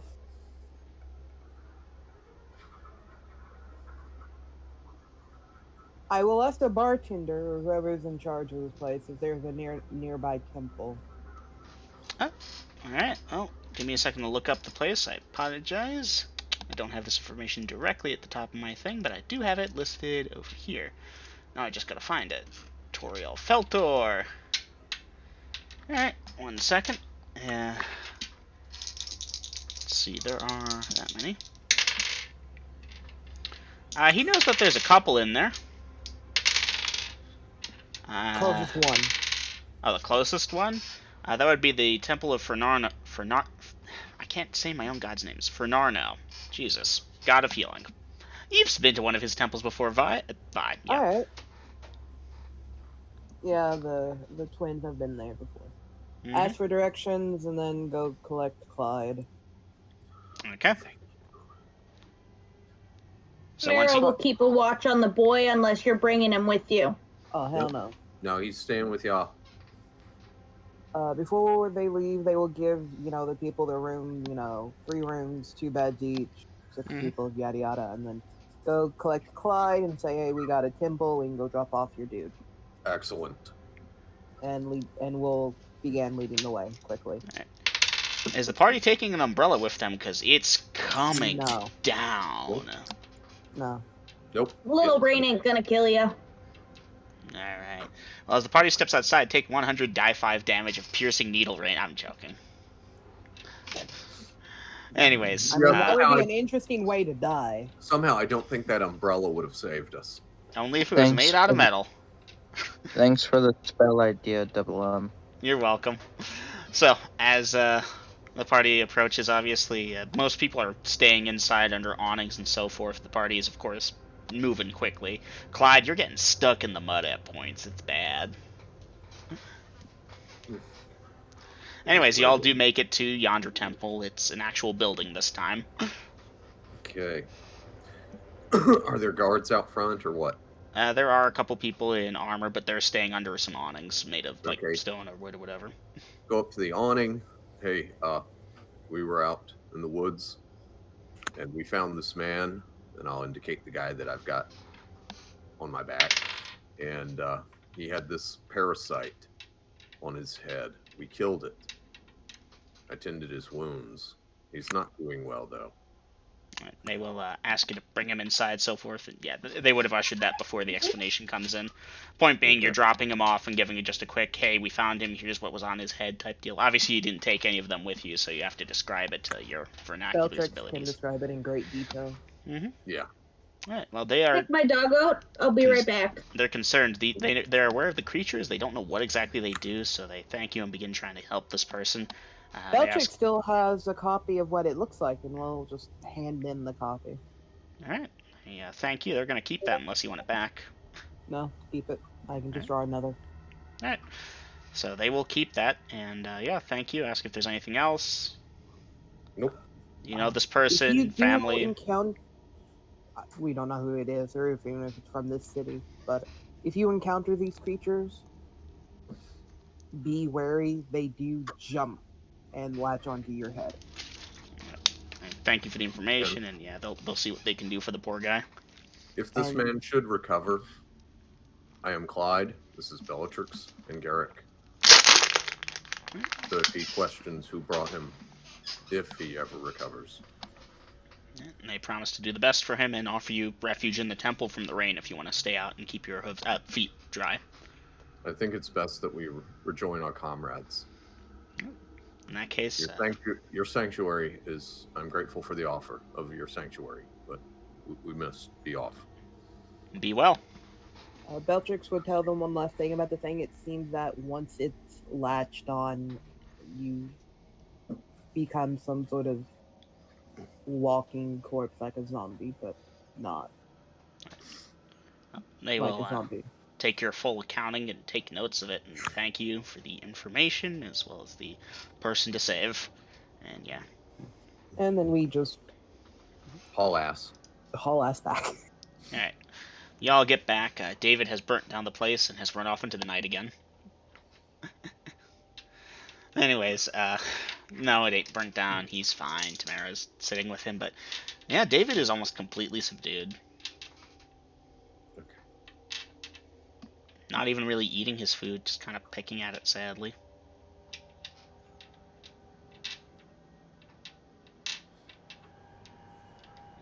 So, is the party doing anything special before I start rolling for nighttime? Get dry and hunker down in the stable and wait for morning to come, because, yeah, the end's a little too cramped for me. Mm-hmm.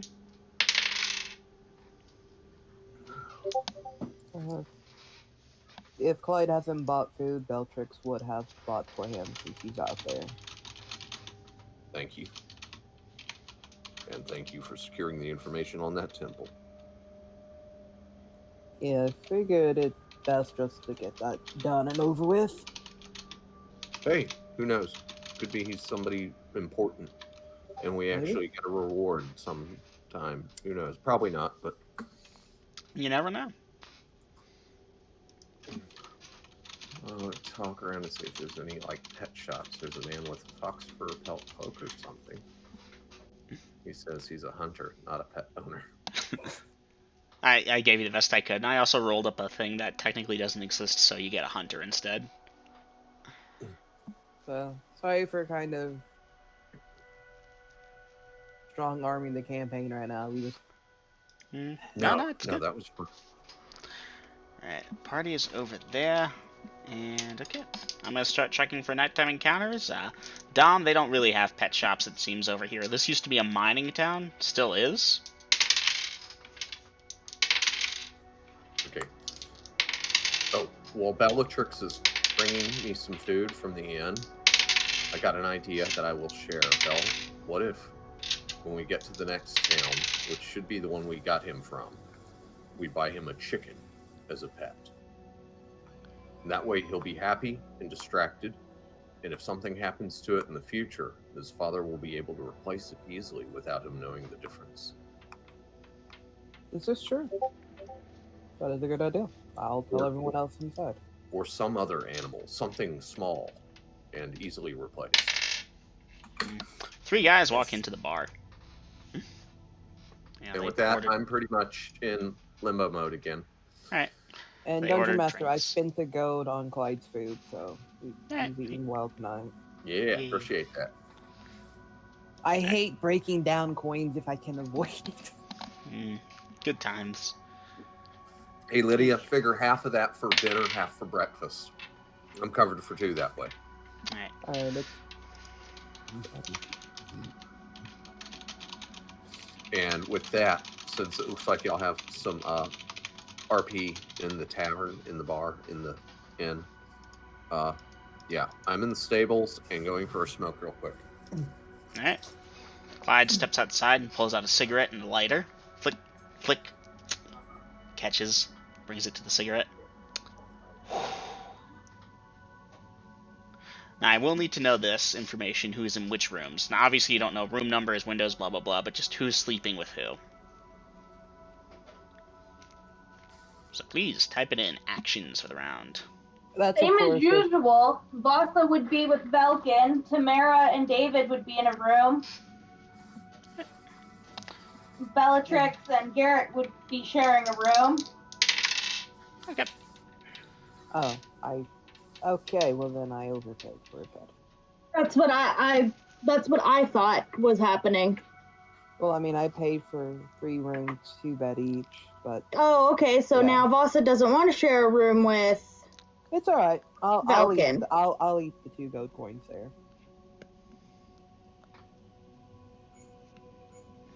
Okay. So, in that case, Velkin, you're in your own Things room? difficult. Yeah, I no. guess so. Grandma, did you call? Okay, duly noted. So, the party is going to finish up their dinner and go to bed, I assume? Yes. Alright, I'll give them that % chance. Oh, hell yeah. Alright, we're in business tonight, boys. Okay. Well, the party is asleep. Let me do some thinking here really quickly. Okay. So the way this thing's going to work is this is one of the fewer 2-story buildings here, and you're all going to be on the 2nd floor. There's a set of stairs to the whatever end of the corridor, and then doors left, doors right. A pretty standard hotel-esque setup, if you will. So, just quickly determining, we're going to say there's 8 rooms for simplicity's sake, because the party would have tried to get stuffed close together, if not next to each other. So 5, 2, and 8. And 8 again. 7. Okay. So 1, 2, 3, 4. Yep. Damn it. Not done yet. 5, 6, 7, 8. So the party has BG room 5. Let's see. Okay. TD room, what did I say? 2. V and V. V. V and V. Boss. Yeah, 2 separate rooms. 7. Belkin room 8. Clyde stables. Okay, does that check out for everyone? Yes. Okay, duly noted. For the sake of this example, the stairs are going to be at towards 7 and 8. This is going to be important if we need to do battle maps here. So, that being said, I need to do something really quickly here.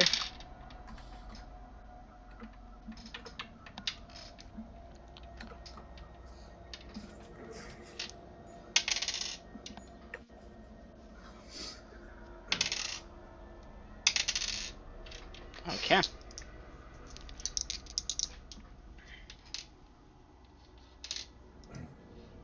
And Gina joined us at some point in time. Mm-hmm.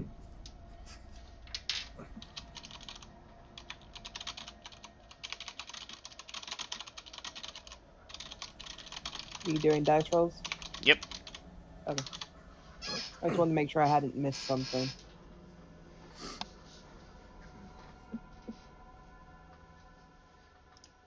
I'm just quickly doing some rolls here.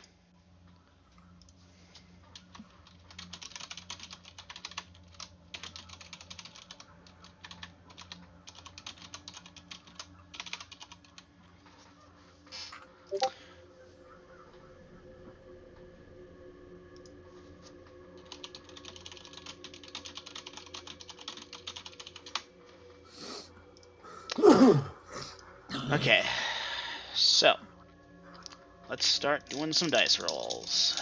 I know, that's what I've been doing this whole time. What do you mean, just start? But that's what I mean. Okay, move silently.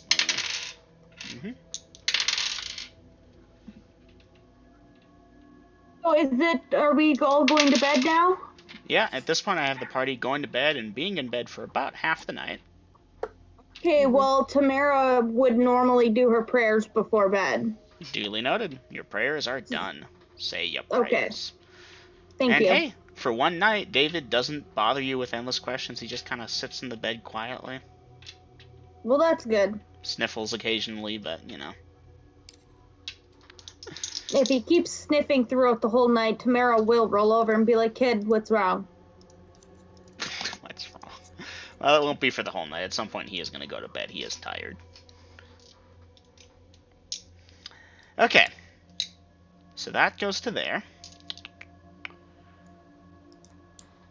Open locks. Okay. I'll need a round of perception checks in the party. Clyde, you are at a penalty of 8. Alrighty.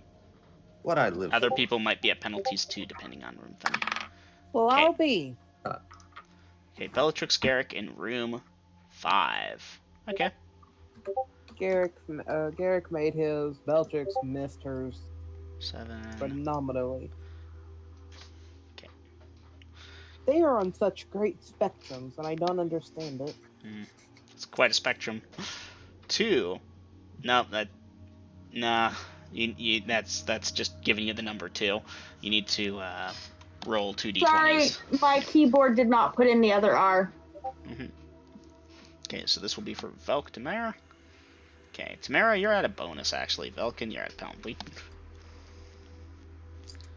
Okay, Velkin looks like good. Tamara, definitely. So, in order, Bellatrix, no. Garrick, yes. Clyde, no. Vasa, yes. Velkin, yes. Tamara, yes. Do you want me to roll for David? I already checked David. He's sleeping. In fact, he's okay. snoring ever so slightly. So, for those of you that I just announced that passed your perception checks, you hear a noise. It's very light, very faint for the sense that you're gonna, like, wake up and be like, huh, what was that? And, like, you don't hear anything, and then you start falling back, and then, oh, you hear it again. I mean, Garrick got in that one. Well, yeah, Garrick, you'll probably hone in slightly better because of that.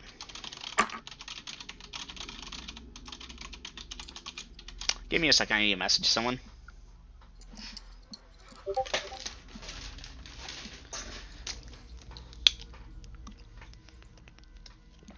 I kind of want to replicate this noise, but I have no good way of doing it, so I might enlist the help of a musician. By which I mean the bard. Oh, there's the noise.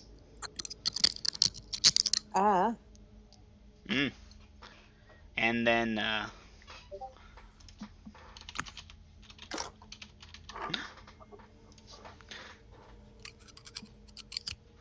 okay, so, Tamara, you go up and go to look outside the door. Okay, so you're taking the key, of course, to unlock the thing and going to unlock it. Velkin, blah, blah, blah. Garrick going out of bed, grabbing your sword, going to check on it. Looking to go see what's going on. Ben sleeping.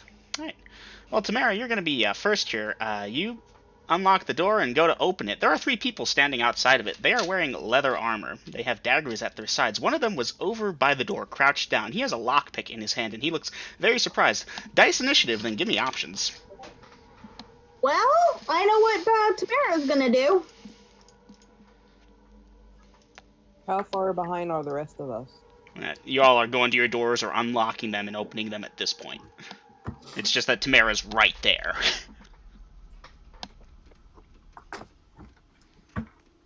Well, I was just asking, do you want us to put our own options? Yes, you can put in options. You'll just be at a slight delay because you have to finish up the option of I open the door.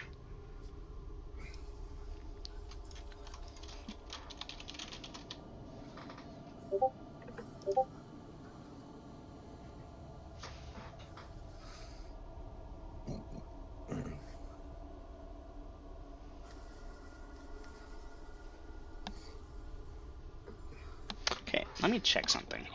Velkin, Tamara... Not Velkin, Tamara.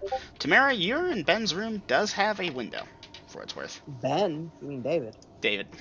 Look, I had a dumb guy named Ben in one campaign, and it's crosses over, okay? He was a possession, and you know it. He was. He also acted like an idiot. The difference is he struck as a 15th level fighter. He could afford to act like an idiot. Will dice initiative. Tamara, you are in the most danger. You should dice it. 17. Yeah, I need a Initiative D6. Wow. D6. Rolls a 17 on a d6. That is impressive. That's when you roll a D6, it hits the other thing. Okay. She That's- confused 5th edition with the... Yep, no, it makes sense because everyone rolls initiative, gives you more variance. Alright, looks right, left. Do you see anyone crossbow attack? Okay. Look left, look right. Okay. Well, You did shout out in-game chat. Mm-hmm.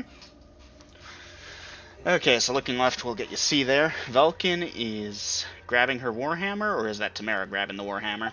It's Tamara. Tamara has a warhammer. Okay, You need to specify Velkin, who, though. what are you doing? Because, like I said, you passed your perception check.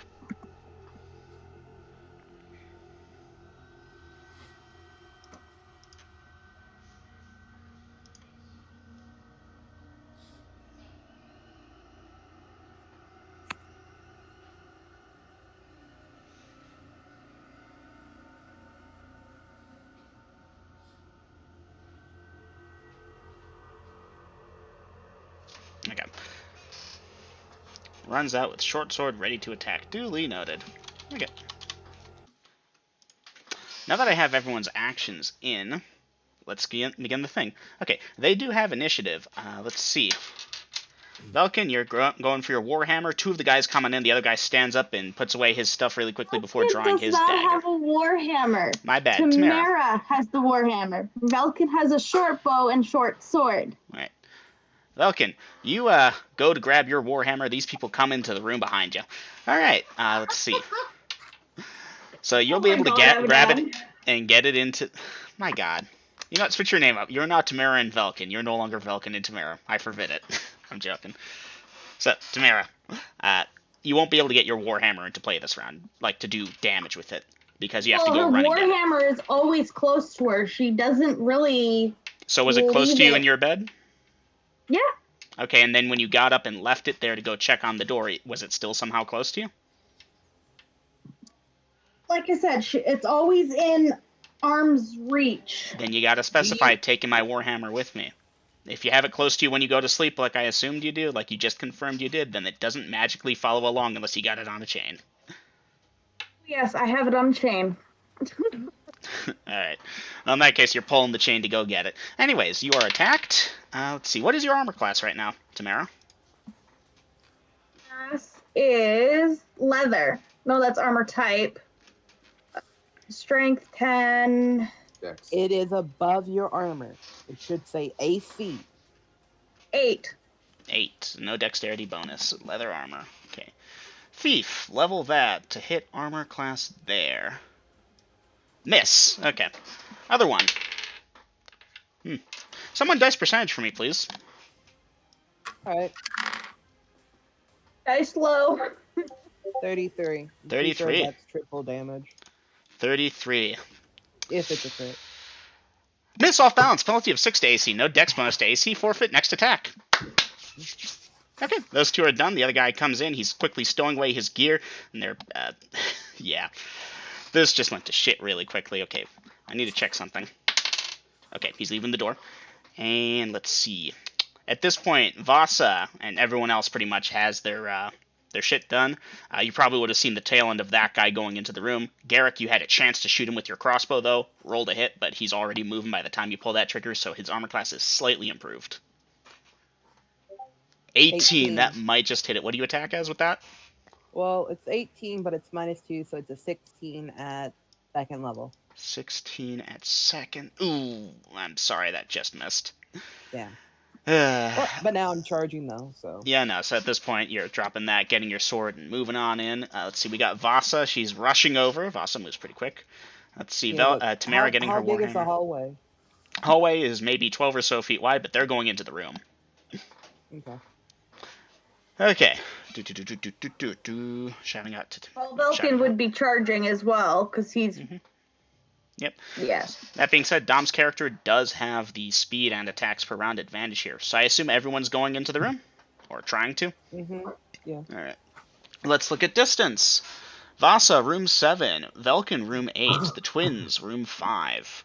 Okay, so room 5 is closer, which means that Garrick's over there. The hallway is wide enough, though, that Dom, your character, will be able to pass on to the side since you're over there anyways. And Velkin. Velkin. Yeah, so it's going to go Vasa, then Garrick, then Velkin. Clyde's still sleeping. Tamara's already in the room. Okay, so Vasa will be able to get on into there first. There are 3 people in there, as well as your party members. 2 of them are engaged with Tamara. You forgot to give Bellatrix a second perception with the yelling. Yeah, that's coming on in for Bellatrix and Clyde halfway through the round. Okay. So, where was I? People Right. dogpiling into the room. Yeah, people dogpiling into the room. Let me check these guys' morale. We'll grab a tea real quick. You might want to stick for this, but okay, grab your tea. Yeah, okay, It'll morale take 2 seconds. breaks.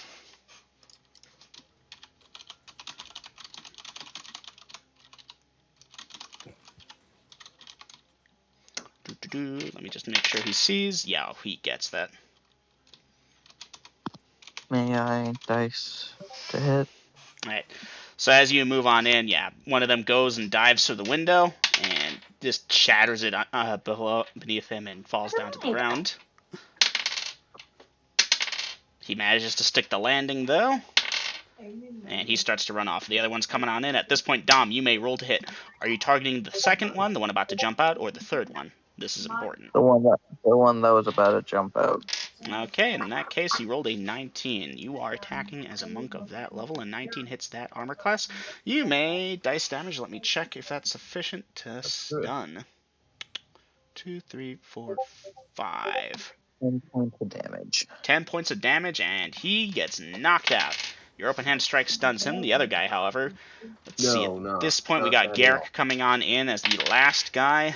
Does jump out the window and make the landing successfully. Garrick is going out that window for him. Alright, Garrick going out the window. At this point, Velkin or anyone else that wants to jump out the window, you may attempt to do so.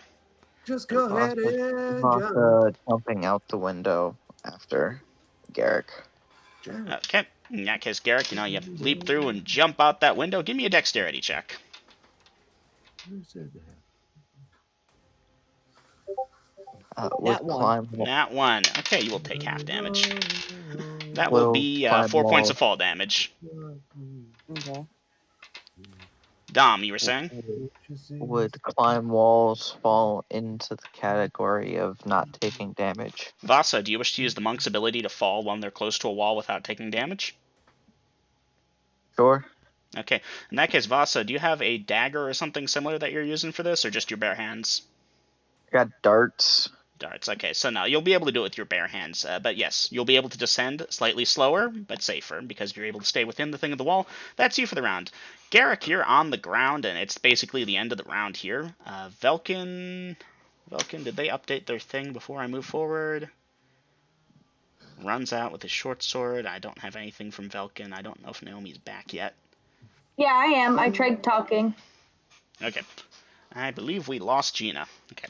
Yes, we did. Garrick and Vasa, these 2 guys are running out into the streets at night. The rain is still pounding, mind you. I don't know if I ever told you it let up, because I didn't. It's You going. didn't. Slippy slide, basically. Very muddy at points. Anyways, Velkin, Tamara, and let's see, Clyde and Bellatrix are about to get their perception checks. But yeah, there's an unconscious guy in the room. Alright, at this point... At this point, Bellatrix and Clyde are due perception checks before we do new round 2. So type up your actions, but don't press enter, people. I need to consider my NPCs.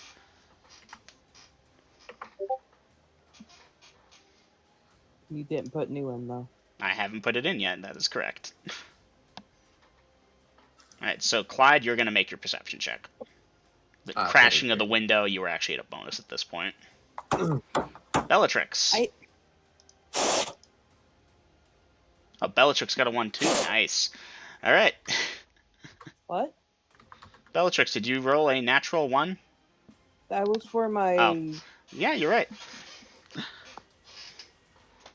No, still asleep. What is your perception? Because you might have made it. You have a bonus 16. now. 16. You make it. The crashing of the window is kind of loud. So, Clyde, Bellatrix, you're both awake at this point. New round 2. I know what my NPCs are doing. Dom, you cannot do 2 attacks around yet that I'm aware of. No, but this should have reset him, right? No, because he took his second attack option to instead climb out the window. He's at 1 attack this round.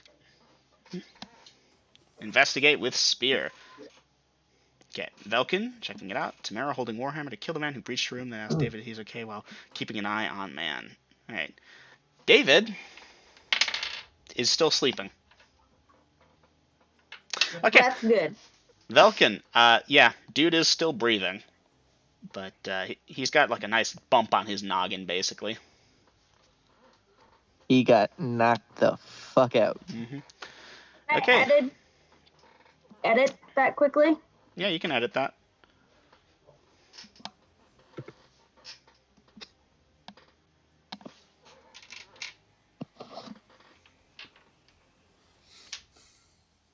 Okay, while you're editing that, let's see. We've got Dom charging, I presume, at full speed. Clyde investigating with spear. It's going to take you a bit to get out there, get over to there. Garrick giving chase after the thief. I assume you're chasing at full speed?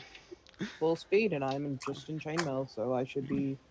Your movement rate is now. penalized, but not as much as field plate. Okay.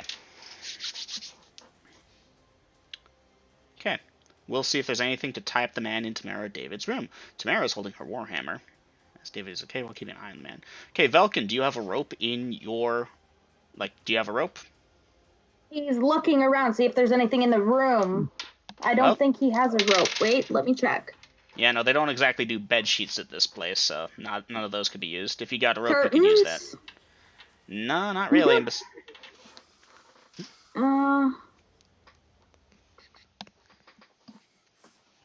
He does not have a rope. Alright, well, if you want to do something, you can just type it anew in actions. I'm going to start handling this thing. Okay. Okay, the thieves are splitting up at this point. Are you all chasing after, how should I put this? Okay, there's Thief A and Thief B. Please specify without telling the other person. Oh, sorry. Right. Or alternatively, we do dice rolls, and if you want, then you can course correct, but that costs you time because you see, oh, my ally's chasing, and you adjust course, basically. I was just going to go and book it after the one that said, fuck this, out the window now. Okay. Well, Aiden, without knowing if that one is A or B, which one do you want to go after? B. Okay. Garrick, that is. That's the same one. Dom charges up ahead, you have infravision, there's torchlight and such. I don't... But you just... Fine, I'll go for A then. Okay, no, this is important because you can't communicate mindlessly and specify which one's which. So, okay, you're gonna start going. No. Okay. I already picked mine, and then you're like. Well, Vasa is faster than you, and I assume you both don't want to chase after the same guy, right?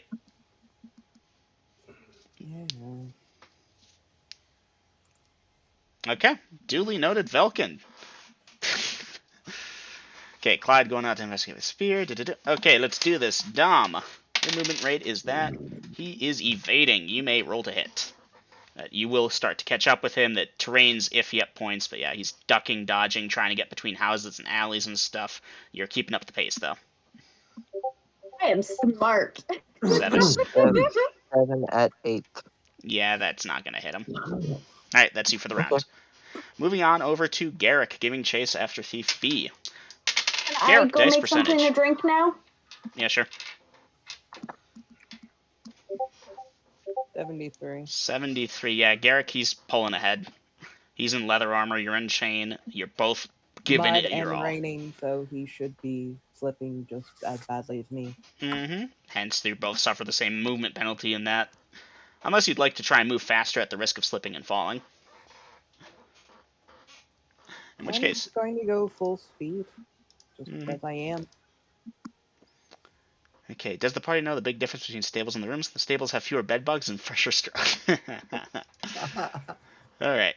So yeah, no, for this round, you're trying to close with him. He's trying to run from you. No real progress is made on either end of that. You're all just making distance right now. Okay, investigating the spear. Well, Clyde, you're going on outside, and you don't have infravision. So Nope. it's kind of a mess. There are other people going out. Some have torches. Town Watch is trying to figure out what's going on, too. But they're still a couple minutes out. Velkin, Okay. Anybody with the torch nearby? nearby? Yeah, there should be like some Town Watchmen nearby enough. Okay, I'll head towards them. Okay, what do you do once you get to them? I heard breaking glass from the inn. All right. The guy heads on inside to go try and figure out what's going on. Thanks you for that. Alright, at this point, let's see. Clyde, that's you for the round. Yeah, sorry Velkin. guys, I'm blind. Velkin and Tamara. Velkin, okay, you start ripping up your shirt. Okay, that is it. Round 3.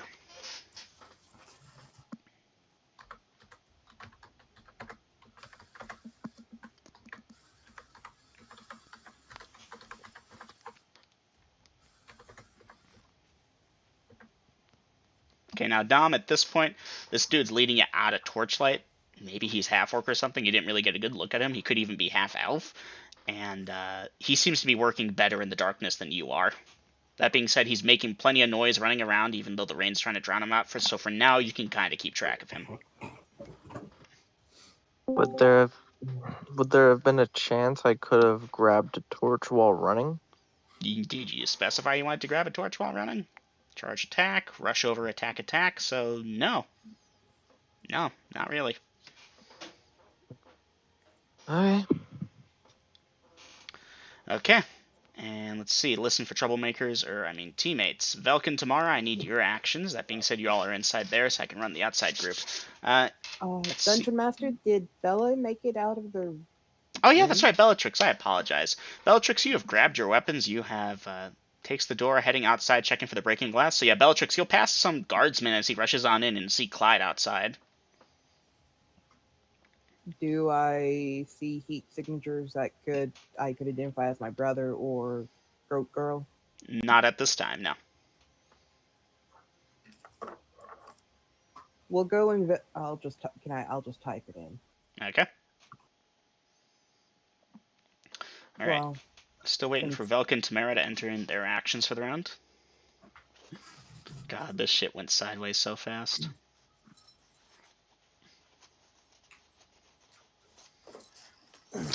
Can I just say, guys, that 19 was wasted. Dom knocked out the one who had the penalty to their armor class from the fumble. Good times. I mean, hey, but here's the thing. You actually got us to jump through a window, finally. You all do that without me trying. Anyways. Let's see. Dom, your opponent is that armor class. You may roll to hit twice.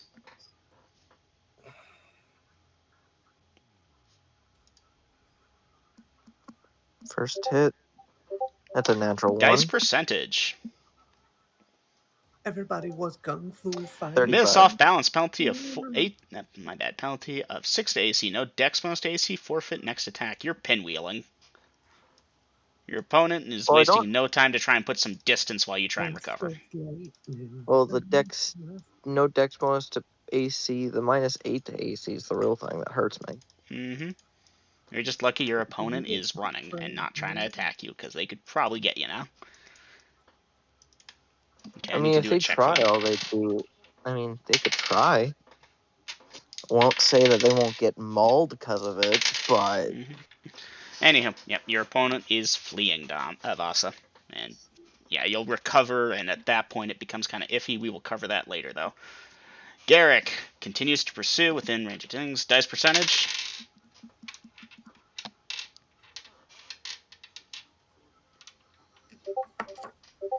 Oof. I'm back. Welcome back. Your opponent continues to spread out that distance there, Garrick. How much distance is there?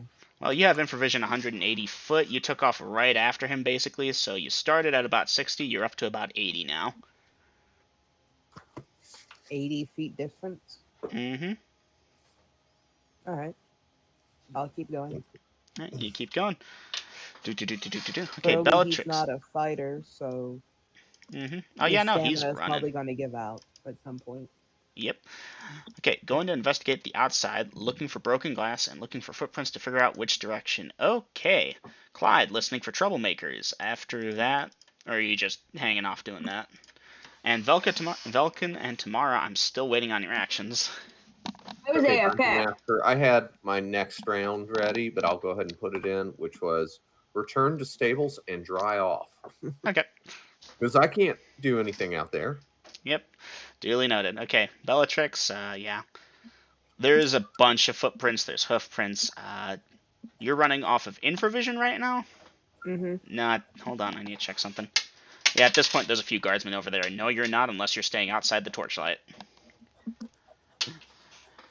And yeah, they're examining it, and one way or the other, you will determine that there's been a bit of a kerfluffle, and relative to the inn, 2 sets of footprints, one of which might have been hoofs, is run off to the east, the other to the west, 2 sets of footprints. Going west. Going west. Duly noted. Yeah, makes you 2 rounds behind there. Now, are you walking, running, sprinting, jogging, Running. moonwalking? Okay, running. Duly noted. Velkin and Tamara. Working on it. Alright. Because I ran everything else pretty much. Okay. Vasa, we can return to you pretty quickly. It's kind of going to be the start of next round here. Your opponent... What are you doing? Like, you're trying to take off after the direction they ran? Grabbing a torch if possible, and yeah. Alright. Alright, you begin searching to try and pick up the tracks of your opponent. Hear With the noise. wet... 30%. Oh, hear noise. Duly noted. 30%. With the sound of the rain pounding, you're not picking up shit. The footprints do take you around, though. It looks like he doubled back at one point, and then you swear he turned around and started walking backwards. You think this guy's trying to confuse you, and he has managed to hide himself by some of the houses. Or he's moved off and thrown you off the scent. You're not sure at this point. That's you for round 4, actually. So just for round 4, put tracking the guy. Heading back to the tavern. Now you're heading back? Okay. So that will be round 5 when you start to head back. Round 4, you're tracking. Okay, One time I actually could use my speed and all that shit. It's nighttime and it's raining and I can't do shit. Duly noted. Okay, round 4 begins, but first I need to cover Velkin and Tamara. Okay, so Velkin, you finish up tying up the guy, and that's almost the end of the round, and you begin to drag him down the stairs to the room owner, tell them what happened. As you begin to drag, you must have knocked him on the head or something, because he suddenly jolts awake. Give me a strength check. Strength check. 1d20. 18. What is your strength? Velkin's strength is 15. 15. Okay, now you... May I say something? No, you may not. Give me a second. Velkin, please describe to me how you tried to tie up this individual. Aiden, I will get to you in a second, but I'm trying to avoid meta here. I was tied him. just going to tell her she wanted to row low for that. Okay, I apologize then. I thought we were about to see meta. You hog-tied him, No. huh? Yeah. Okay, I wish you would have specified that, because hog-tying takes longer than I assumed you did. Like his arms behind his back and his leg. That is Yeah. hog-tying, isn't it? Yeah. You know what? Yeah, I'll allow that. Okay, he does jerk free, and he starts trying to do the worm and loosen him and get himself out of there. What are you doing as he's like jerking around on the floor? He will jump on top of him, I guess, and knock him on the head with the end of my short sword. Okay, roll to hit. Now, are you attempting to kill this person or knock them out? Knock them out. Duly noted. So roll the hit, 1d20. Yep, d20. You're at a significant bonus. 3. Maybe not that significant. What are you? What do you attack as? He is a cleric fighter, and he was attacking with his short sword. How many The blunt end of proficiencies it, do you have like the handle. in it? The hilt. Alright. What level do you attack as in terms of being a fighter? Where do I go to see that? How many proficiencies do you have on the short sword? Oh, I'd have 2 of them. Okay, so you Okay. attack 1 level higher. You are a first level fighter most likely, so that means you attack at 2nd level. 3 plus that bonus is... Huh! Amazingly enough, you like strike him on the head, but like he manages to duck his head and you knock his helmet instead. You do not knock him out this round. He continues struggling, and all the while he's cursing you out in a stream of various profanities that are a little too unclean for this channel. I guess I will yell for Tamara's help. Alright, duly noted. Well, that will be round 4 stuff anyways, because that's you for the beginning of round 4. Okay, Dom's tracking. Clyde waiting to see a few what happens. Okay, so Bellatrix, Garrick, you all can type in your round 4 actions as I discussed. And let's see. So yeah, Velkin, Tamara at this point, round 4, and Velkin, this thing just happened, Tamara, so on and so forth. That being said, it's enough of a kerfuffle. Hey! David wakes up and he's very confused what's going on. Dungeon Master, Tamara says not to worry about it, just go back to sleep. Dungeon Master, do I need to make a perception check to see if I hear the kerfuffle in the inn? Sure. I rolled a 4, so I made it by 11. Alright, you hear some kerfuffle going on in the inn. Should I edit my action, or... Yeah, if you want to edit your action. Keep in mind, you can't go upstairs in the inn, but you can certainly try. Aren't they down on the main floor? No.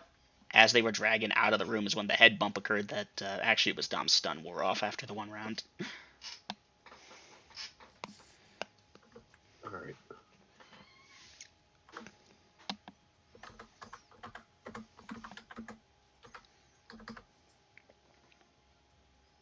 Okay. Garrick pulling away his sword, chasing down target growling. Bellatrix continues following the trail. Velkin, Tamara. Okay. Dom, you're tracking this round. We already covered that. Clyde, you may or may not be editing your action. 1 second. Bloop. Bloop. Okay. Alright, Bellatrix and Garrick. Garrick, why don't you give me a percentile check? A percentile dice.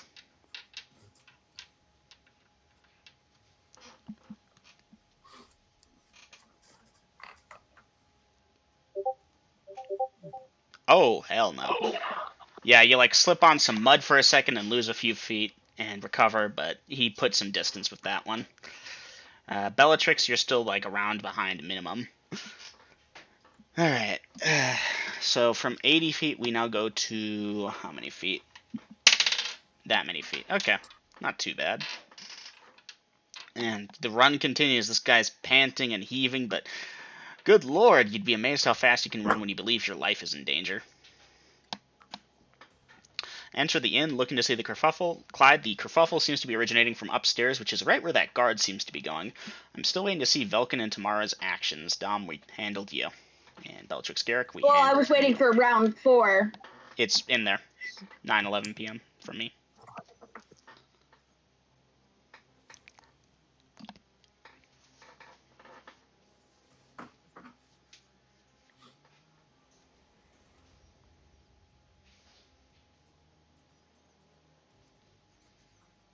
Okay, duly noted. So Velkin, you're yelling out for Tamara's help. Tamara runs out, Warhammer in hand, hollers to David to stay in room, go back to sleep. Okay, David goes out of his room and goes to see what's going on, and then Tamara goes to see and throws. She readies her hammer and bonking him on the head, hoping not to kill him. Okay, Velkin, do you plan on attacking this round? What are you doing other than calling for Tamara's help? He will try to. Here, I'll edit that. You can say it verbally if you'd like. I'm listening. He'll still keep trying to bonk him on his head so he can get knocked back out. In that case, Velkin, you can roll to hit, and then Tamara, you'll get a chance later.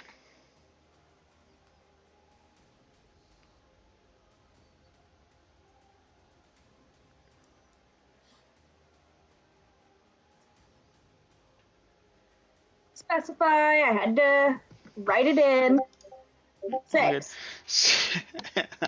Wow. 6 at second, plus those bonuses, minus those penalties. Hits! Alright, damage. I'm just going to treat this as subdual, 1d6.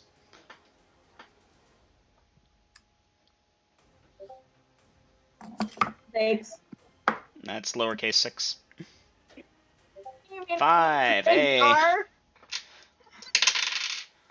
Yep, that does it. He gets knocked out. Tamara, you're into the hall, calling back and go, and oh, Velkin just smacked this guy in the head, and he gets knocked unconscious. Oh, well, she'll stop, and I guess go back to the room. Okay. So at this time, a guard from downstairs does come on up and is trying to inquire what on earth is going on. So at this point, I assume you all are giving over your statements. You can put that into round 5. At this point, Dom, you can put in your heading back. Clyde, if you're doing something, let me know. Right now I have you downstairs in the inn. And Bellatrix Garrick in pursuit.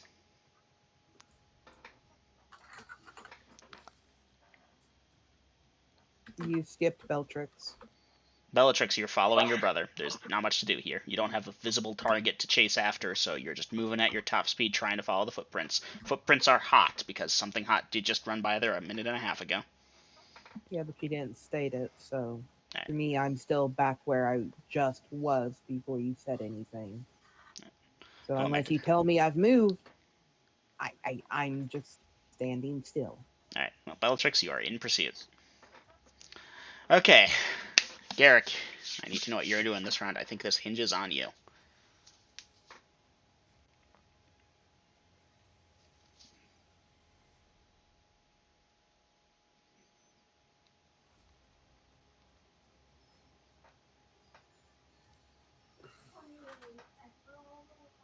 Aw. Okay, duly noted. It's your favorite time of day again, Garrick. Percentile dice.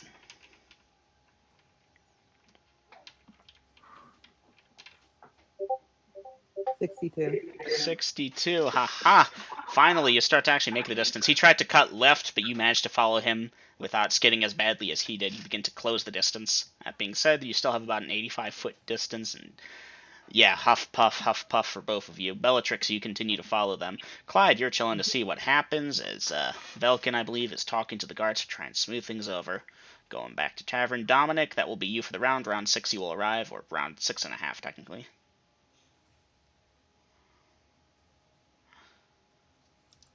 Okay, well, the guard will take your statement for want of a better word. Tamara heading back inside the room. Make sure David stays put as she pushes him back into the room. Strength check. Her strength. Roll a d20. Okay. And you want low. 10. You push, but he actually manages to push back a little bit. No, I want to see what's going on. Well, she's going to explain to him that the situation is bad and he needs to go back into the room. All right, is that exactly how you're saying it? The situation is bad, you need to go back in the room? Yes. Or if he does not listen, then I will be explaining to his father how much he has done wrong. All right. Give me a charisma check. 4. 4. All right. He looks kind of, yeah, scared, subdued. You're not sure what. That's a weird expression. I don't think you want your dad to know that you have not been listening and that you ran off. Yada, yada, yada. All right, he goes back to his room. Sadly, the entire point is not to let him know his father hired us and he's kind of blacked Oh, yeah, that just went out the window. He figured that out. No, Why do you think he's been so telling subdued? him once we're done once the adventure's over and we bring him back home, drop him off. No, the thing is, we weren't supposed to mention the father at all. We'll cover this invoice a little bit later. Okay, at this point I have to start rolling to see if this guy Try has to a explain heart it in attack. out of character.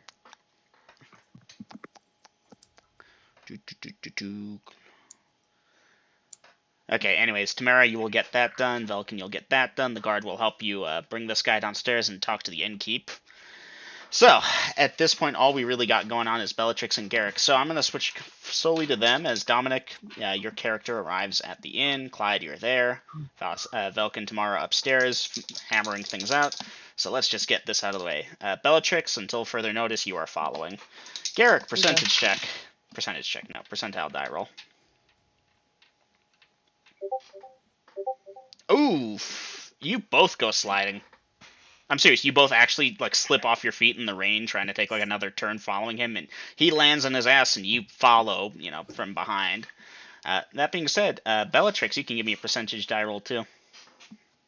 She managed to catch up? Close to it. They both just lost a whole bunch of seconds 39. doing that. So yeah, as these two clowns are picking themselves back up, you see your brother, or rather the heat signature of someone that could be your brother, and moving closer you'll see the other one as... I assume you all are taking off in pursuit, because he did have a lead, but now it's down to about 30 feet. Percentage. Which one? Both, actually. Okay. Okay, so this is Bellatrix and 9 Garrett. and 19. Yep. Garrick is the Closing the 19. distance, and give me an initiative check. Initiative roll. Initiative check? Okay. Oh, we got a 1 though. Alright. Okay, this dude, as he's running, is reaching for his dagger. He actually slows down to do this, reaches for it, and throws it behind him at you. So at this point, you all are in your chainmail, right? That's the most pathetic roll Chainmail I and ever Bella did see. does have shield. Yeah, no, it misses. It was a blind fire, basically. And it does slow him down. He's about 10 feet away or so. Percentile die roll. Let's end this. Within range to be attacked? You could try. You're 10 feet away, so if you have something that's 11 feet long or so, yeah. I was just wondering. Percentile die roll.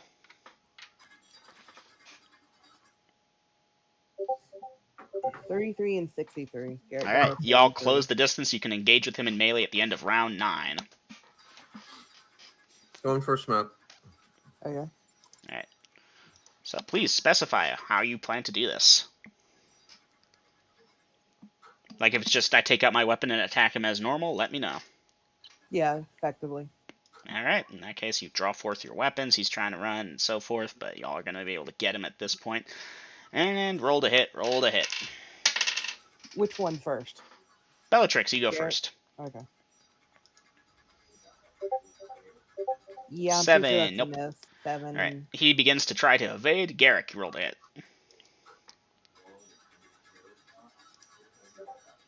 14 at 5th. 5th, 14 hits armor class there. He is there. Normally he's there. Oh, if he hadn't been able to start evading, he would have been hit. Alright, he's evading. He's no longer trying to run. He's just trying to not get hit.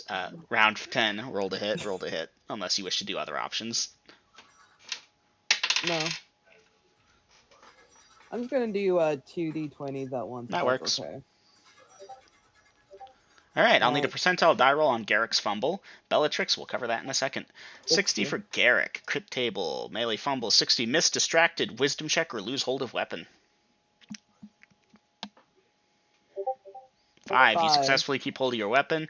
Okay, Bellatrix, you rolled a modified 19. You attack as 4th. Okay. He is normally there. That hits. Dice damage. Yes, okay.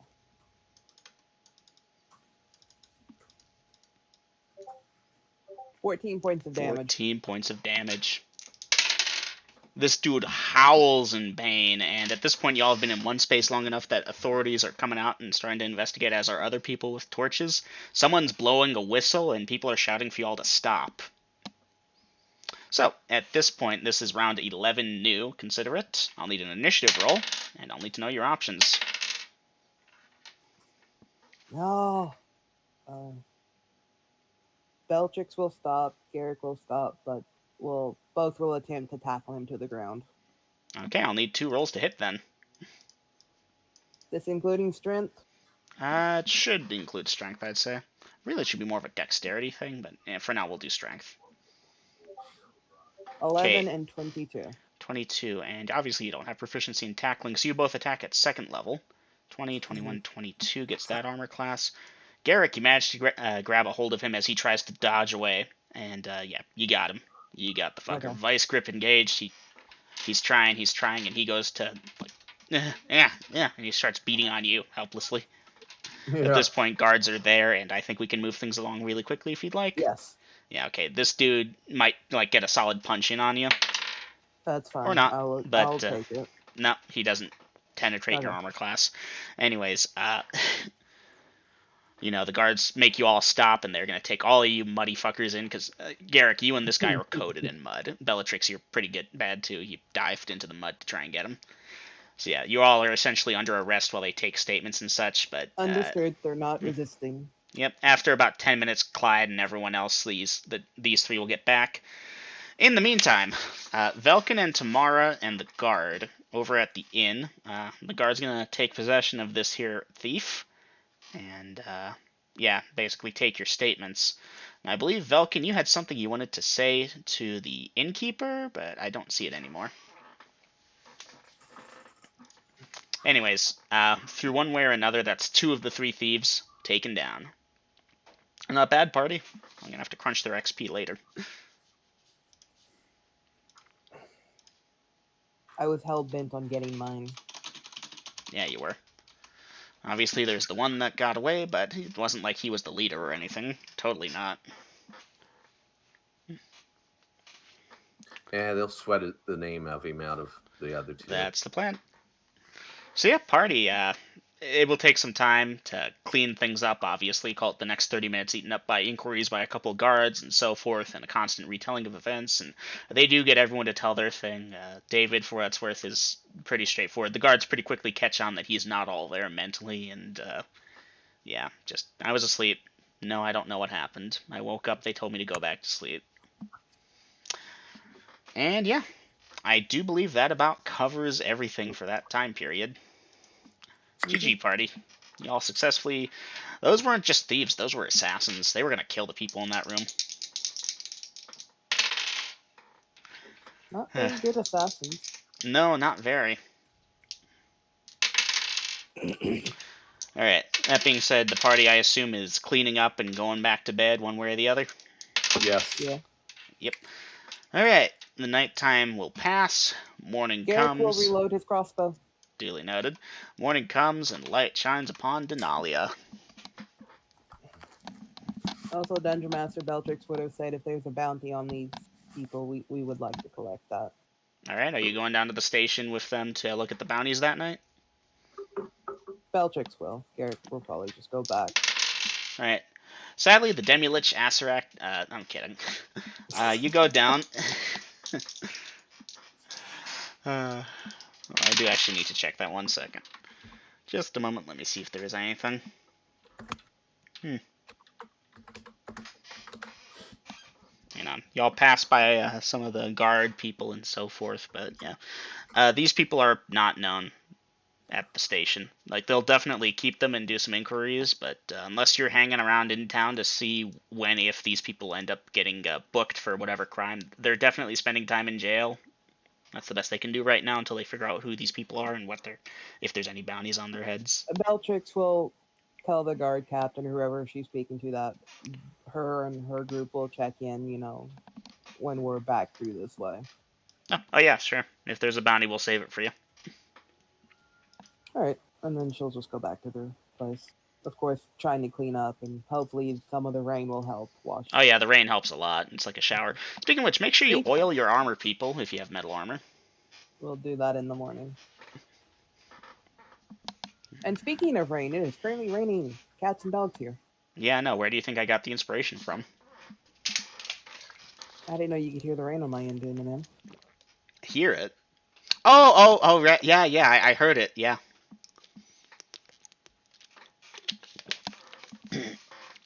So, morning comes, light shines upon Denalia, day 269. Nice. What is the party doing? Let me get something musical here. Maintenance on armor, then Packing up David. Well, Tamara's packing up her stuff, then packing up David. And Velkin is packing up his stuff. Then he's gonna go eat and everything. Same with Tamara and David, yada yada yada. Mm-hmm. Yeah, no, party, the rain has not stopped. In fact, it's picked up, if anything else.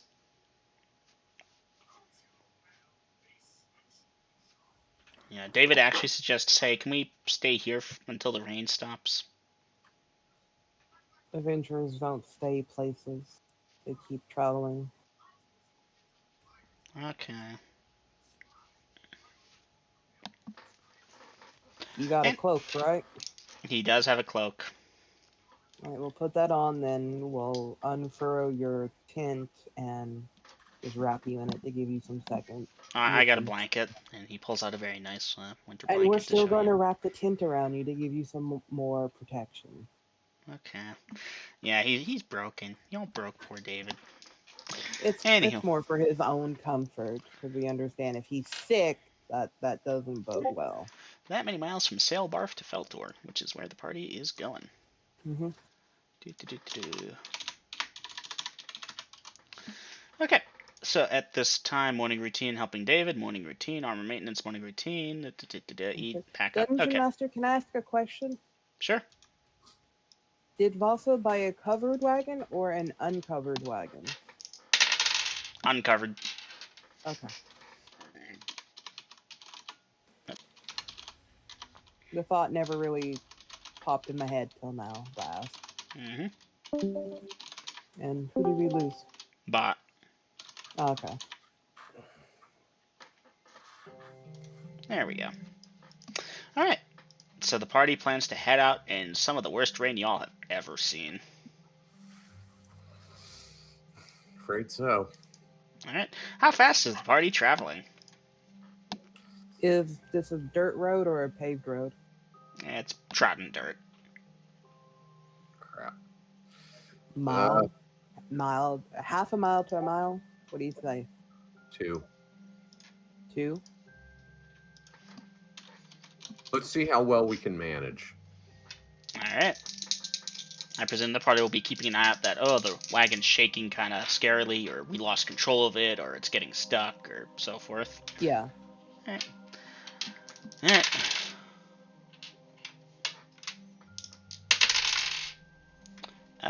Yeah, you go for about 5-10 minutes, and it becomes pretty apparent that this is not a good idea. Alright, let me go a mile. All right. Oh, we were trying for 2. Let's drop it down to 1.5 and see what we can do. Yep. Yeah, again, it's very quickly apparent. It's better. A mile? All right. A mile turns out to be a pretty safe number. It's that bad, though, the road conditions. Wagon wheels and shit getting stuck. Clyde, you feel it sucking at your hooves, trying to root you in place. Mm. That being said, you know, you're a horse. You can just kind of pull it out. Yeah. Okay. So that puts it at that many out of that many. So the party has made that many miles, and give me a second, I need to update time. Okay. 2, 3, 4. The rain's just keeping up, guys.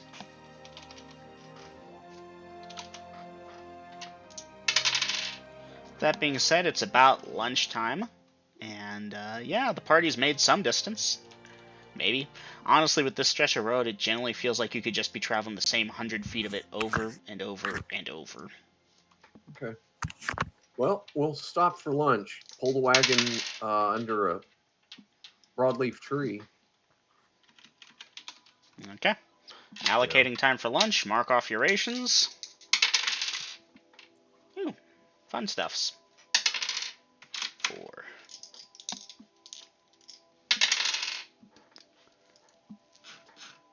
Well, at least we ain't got to worry about any fire elementals. This is a demon. I'm gonna have to re-roll that. I don't think a party should face a demon just yet. Oh yeah, 8 hit dice. No thank you.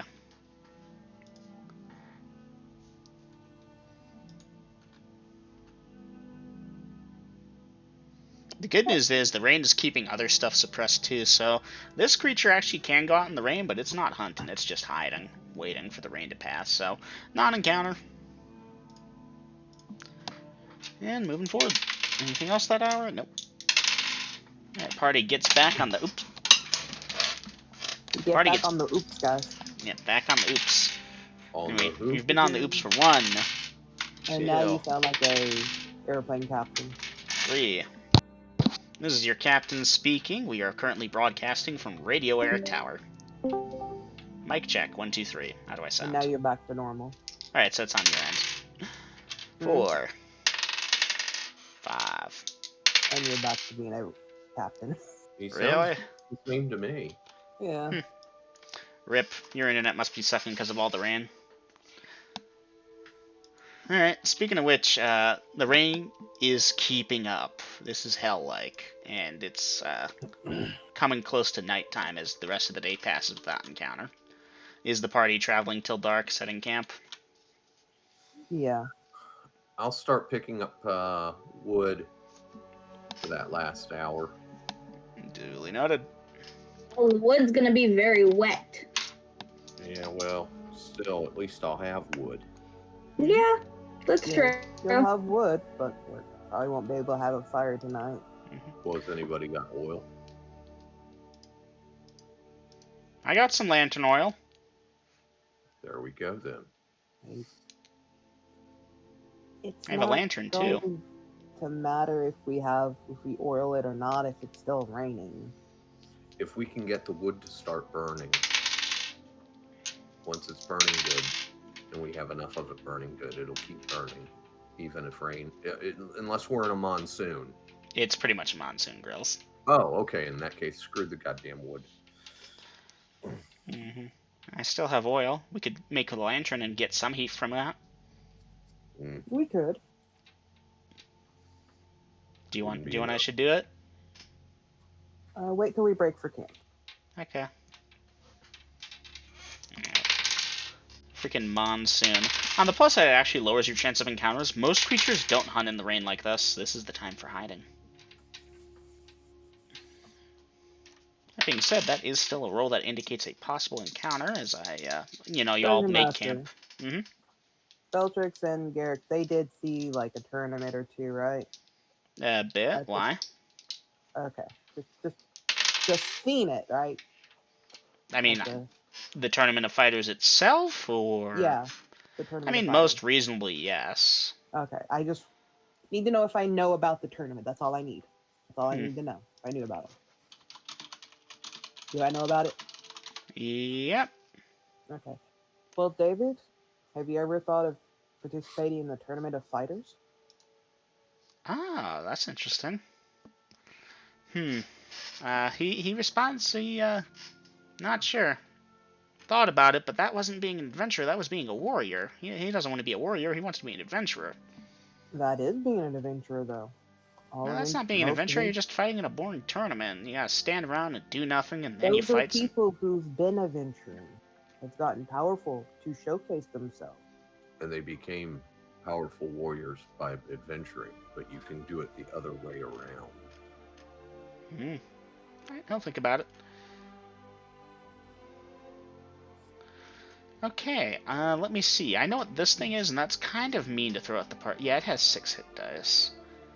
What about these? Good news, the rain stops.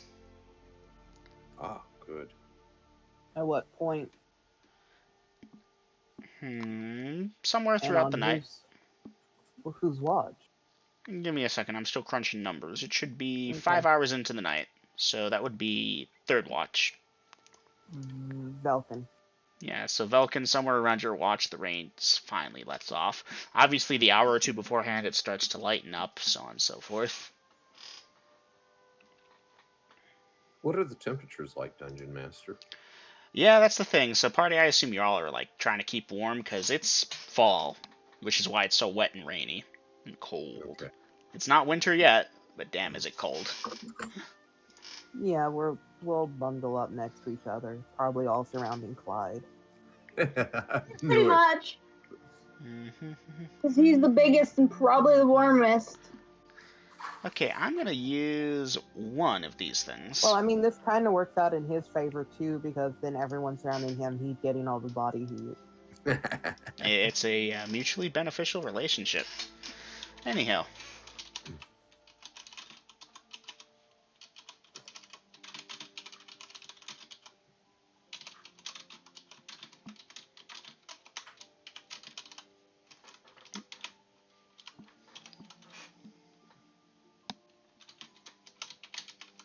I think I'll max this one out. Can't be that bad. I mean, it's only one 3-headed troll, right? Mm-hmm. Only one. Okay. Okay, so Velkin, you're on watch, and give me a perception check at a bonus of 2. The rest of the party perception check at normal. That's a 1d20 plus 2. Minus 2, actually. Minus 2. Mm-hmm. You want low, so minus 2 makes it 15. better. 15. Velkin, your perception is a... Nope, you fail. Pass. Clyde, fail. And now I gotta do one for Tamara. Does she have a penalty as well? Tamara, you're No. standard. 14. 14. Tamara, your perception score... You pass. That's I think good. it's interesting that Garrick is the one who's getting all these nat ones on perception checks. Mm-hmm. Okay, so, what size are these? That sized.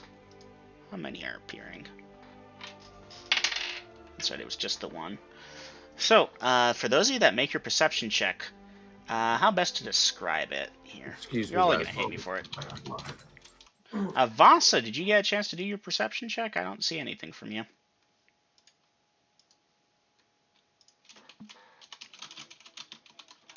YouTubers and people that have issues with the sound of, well, buzzing, avert your ears. Oh, good lord.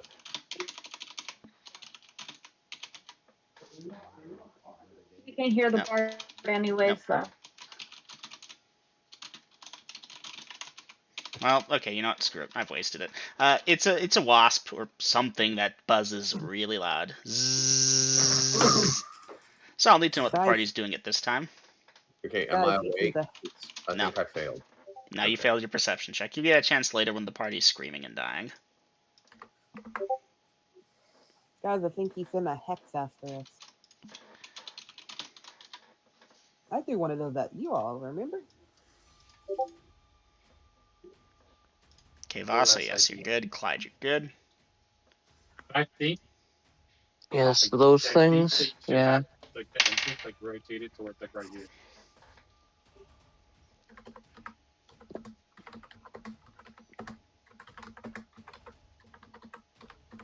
Maybe what?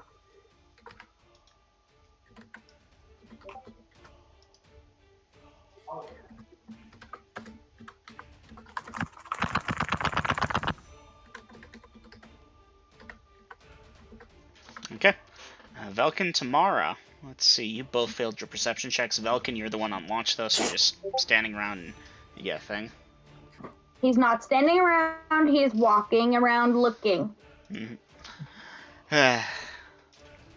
So, for those of you that pass your perception checks, you of course hear the loud buzz.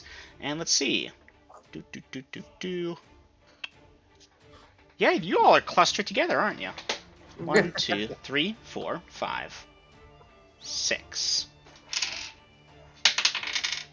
Oh, Jesus, y'all are gonna hate me for this, but this was the dice. Well, Velkin, you failed your perception check. You won't determine it via the noise. And are you looking in the right direction? I'll give you that % chance. Nope. Close, though. Okay.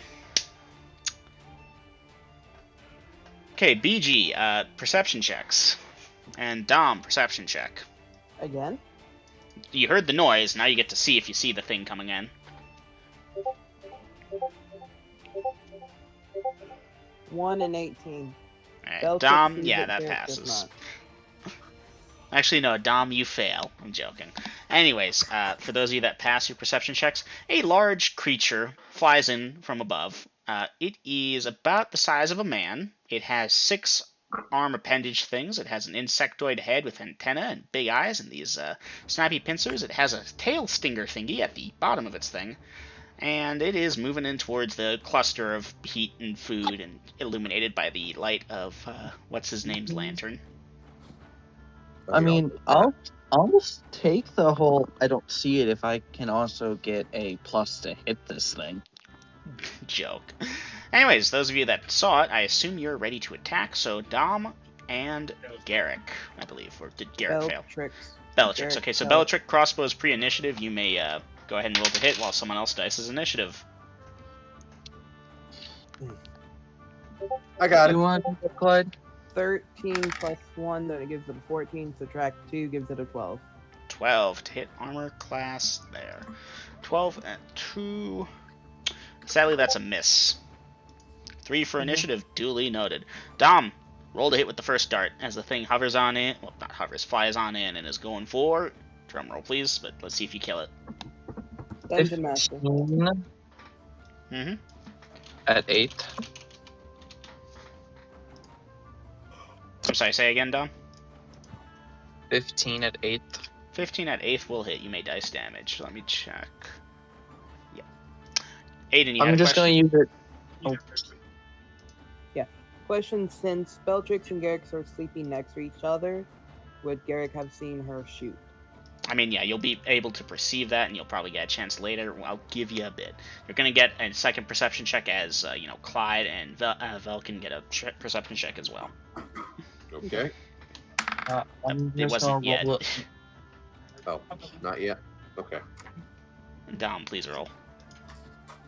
I was going to say I'm going to use a D4 and just re-roll on a 4. Is that okay? D6 divided by 2 or D4 reroll 4. Either works. Or use the For bot. 5 points of damage. Nice. Alright, you strike it, it buzzes angrily. Does it change target? This is a man size, correct? Or small? This is man-sized. Okay. Alright. So yeah, the loud, angry buzzing and shit, and the absolute screaming that David's about to do as this thing tries to grab him should give everyone else a pretty much automatic chance of getting. For those that have failed their perception check to both hear and or see this thing, you may get your perception check again.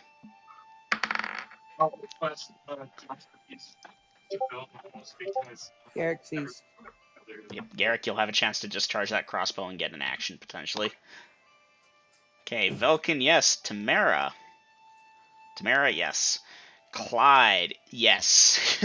Because you have a bonus of 4, because your companion is screaming for his life as, hey, David wakes up to a giant wasp bee, something of that nature, hugging him. Okay. Is he right next to me? Pretty much, yeah. This thing's trying to lift off with him. That being said. Alright. So, at this point, yes, those of you that have already gotten some stuff done, you can do that stuff, otherwise put it in. It's a bit janky, guys, I'm sorry. I'm trying to run it. Could I get my 2 dart attacks? You'll get them in a second, but I need to see what other people are doing. Tamara, for what it's worth, this is a animal, an animal of some type, a thing of nature. You, as a druid, might have spells or something that could work with it. Oh yeah, I don't plan on letting this thing live. I hope she knows that. I am aiming to kill. Mm-hmm. Even We though have speak with animals and animal friendship, Eminem. Alright, so either of those spells might be able to help. I'm just letting you know you're a druid. This is an animal you could potentially affect. What you do is of your own action. That being said, do type it in. But it's an insect. An insect's not an animal. Yes, but under the druidical arts, it is covered. It is something you could potentially do shit with. Maybe not a lot. It is still an insect, but if you can do it to a snake, you can do it to a giant bee. Well, but a snake is a animal. I mean, yes, technically you're correct, but for the purposes of druidic arts, both are usable. It's a bug.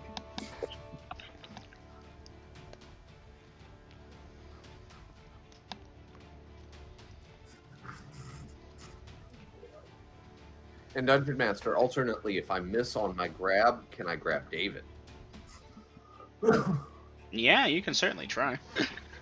Well, that's my intent. It's in the actions. Okay. Garrick, you can roll to hit with that crossbow.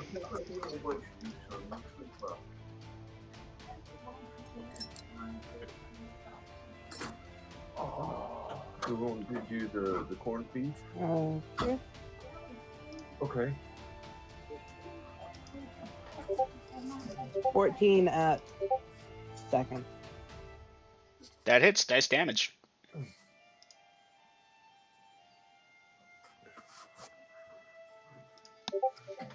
One point of damage.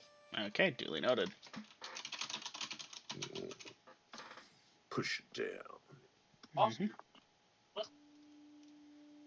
Casting time that.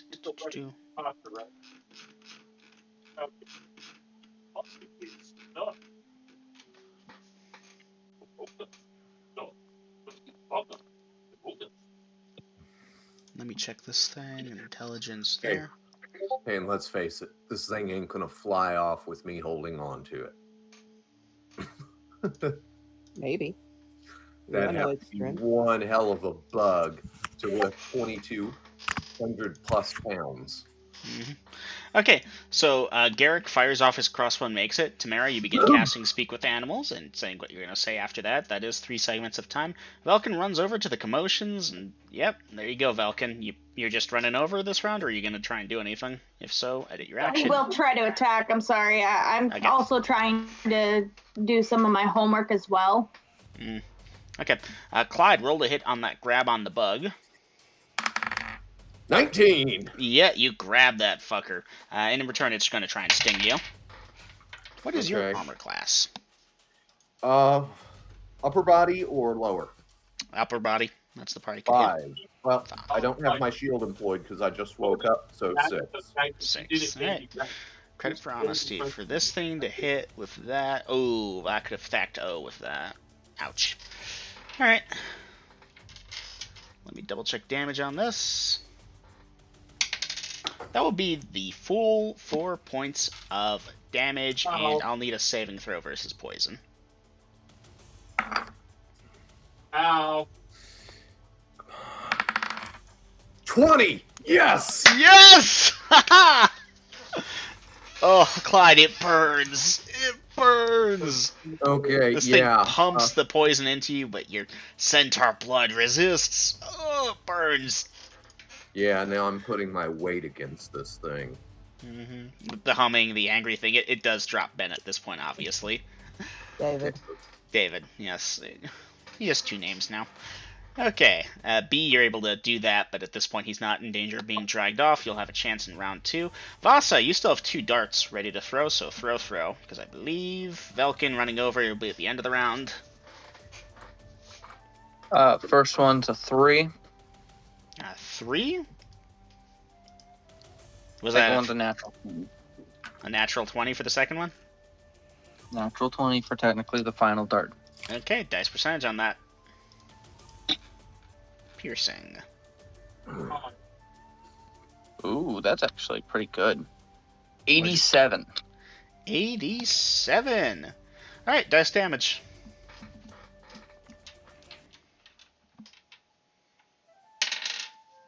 For 7 points of damage. Okay, that goes right into the creature's chest. The buzzing gets louder. Yeah. How many of these are there? Just the one. Okay.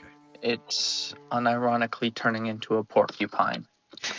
That being said, Velkin, roll a hit. It's kind of hard to get on in there. 1d20. 1d20 plus any bonuses from strength. I don't think you have any bonuses to strength. I believe No. you have a 15, you said, so yeah, sadly not. 14 at second with your short sword, you said, huh? Yes. That's a hit. Dice damage, 1d6. Oh! Yes! Velkin, you run over with the short sword. It's right at the end of the round. This thing's trying to take off, trying to fight. It's being attacked from all angles. Bellatrix and Garrick shot at it. Bellatrix missed. You pull out that short sword of yours, and you place it right in the abdomen of this thing. You stab in. Some icky green and smelly goo pours out, and the thing stops buzzing and humming and just kind of collapses. Clyde, it collapses on top of you, of course. I mean, on top of me. So I killed it. Cool. Oh yeah, that's right. You were on top of it. My bad, not from behind. So you stop being able to force it down because it just goes down to the ground. And Party has just killed the giant wasp. That being said, Tamara, your spell did not go off. Or if it did, it didn't work. Clyde begins stomping it into the ground. It's technically round 2. David, it seems fine other than freak the hell out of his mind and like batting away at everything around him. No, get away, don't eat me. You know, the usual.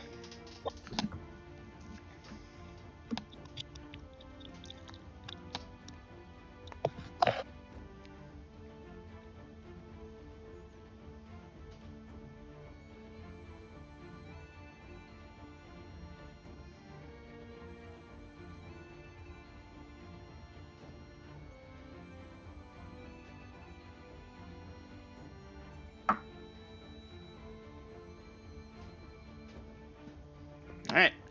Well, B, like I described, he's freaked the hell out and now has a permanent fear of bees, but he's alive.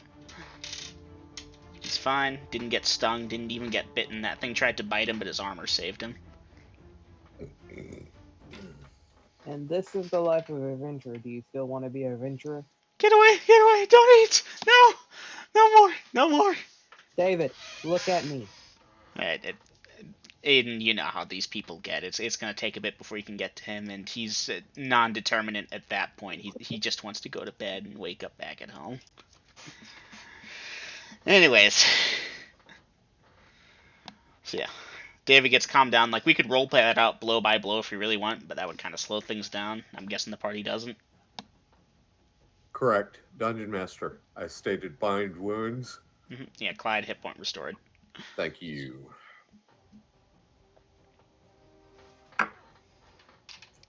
Well, I would have liked to, because we always allowed Mead his moment. But, All right, in that case, here's your moment. No. We're going to go. Okay. Want to go? We'll go. All right. So between Bellatrix and Tamara, he'll be calmed down at some point or another, and like I said, I believe the party is going back on watch or sleep at this time. Yepers. Okay.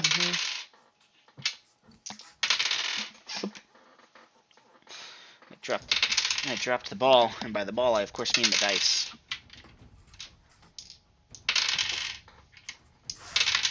Yeah, have you ever seen those round D20? Alright, good news, party. The night passes without encounter. Okay.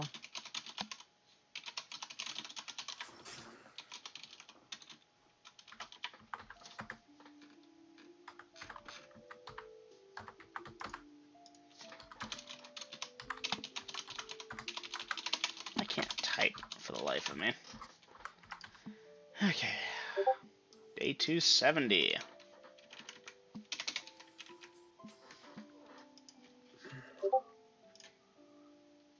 Morning routine, eat breakfast, pack up, move out. I believe I'm safe to say that it's normal routine for everyone. Yeah. Looks like it. The roads are still pretty muddy, but obviously it's nowhere near as bad as the last night, or yesterday. How would the party like to proceed in terms of their speed? Okay. Like we were moving last night. Well, I'm going to suggest we try for 1.5 miles because it's still muddy, but we don't have our vision obscured now since it's not raining. And we also don't have a spare wheel. Yeah, but mud generally doesn't break wheels. It's rocks. It depends on the thickness of the mud and how far the thing sinks. Yeah, and how you try to get it out of the mud. Yeah, so... And let's face it, 1.5 miles isn't that fast. Fine, we will do 1.5 miles. Okay. Huh, that was fast.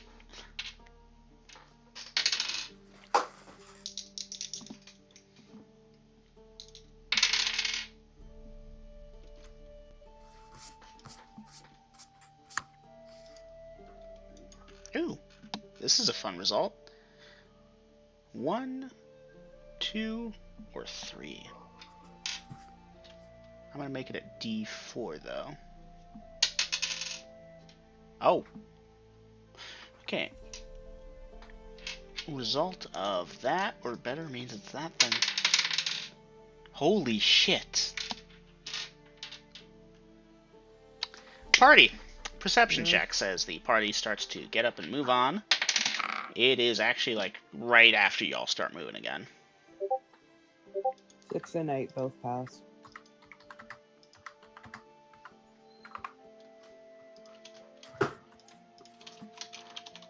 Also finally fails a perception check with a natural 20. Alright, Clyde, pass, Velkin, and Tamara. I will need perception checks. Give me a second. I'm just writing something quickly. Okay. Okay, directionality relative to the party is going to be anywhere from there to there.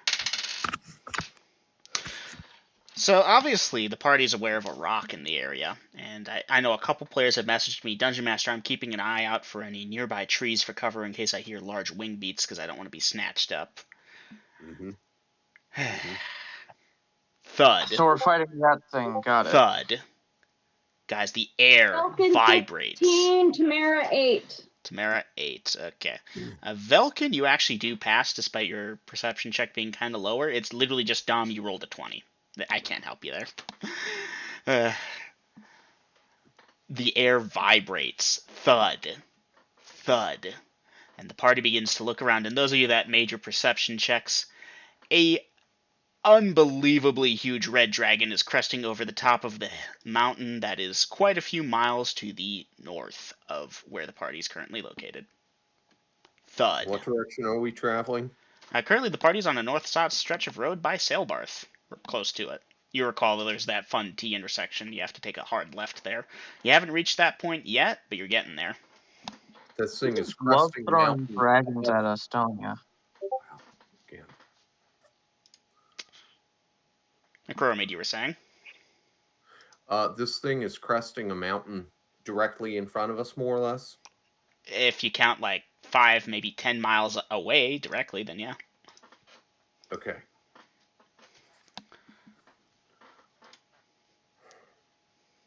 So too far away to really do anything about it, correct? Mm-hmm. That being said, no one here has too much experience with dragons other than Vasa. Give me an intel check. I know you failed your perception, but you're basically just around behind. There is no way you don't notice this fucker. Pass by 4. Alright, we'll get back to you. So, what is the party's options at this time, as Velkin has already put in a new signifier? Is it heading this way or no? Not at the moment that you can tell. It's hard to say for sure. It might be flying more to the west than south. Then away from us. Well, the party's heading north. This thing's kind of heading south, kind of west, so maybe. Hey, it could be heading for Sailbarth.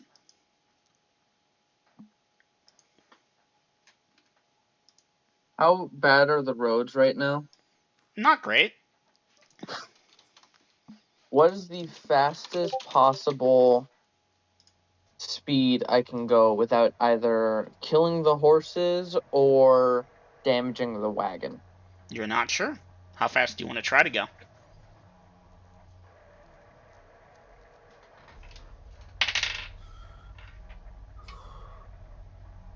Dom? This thing is bigger than the dragon you've seen. A lot bigger.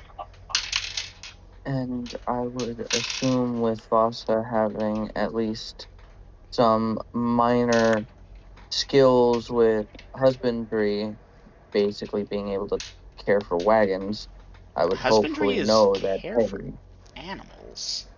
Breeding animals, actually, but Yeah, no, that's not wagon loading or making at all.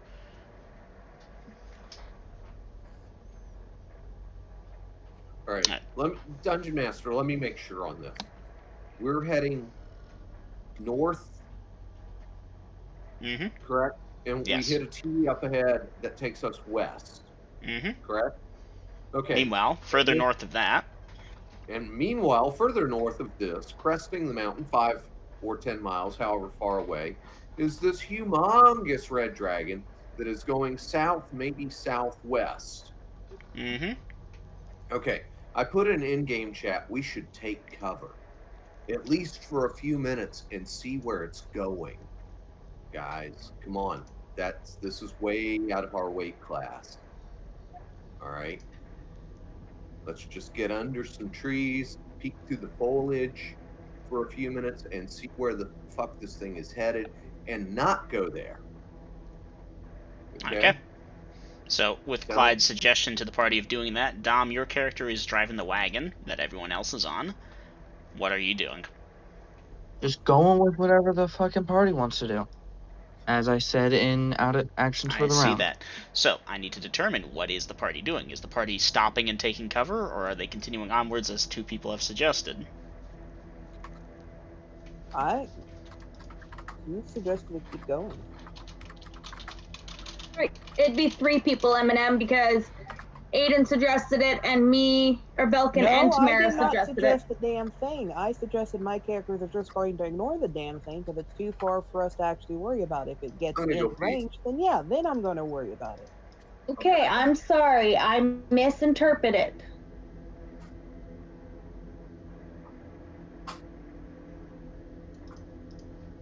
Alright, 1 second, please.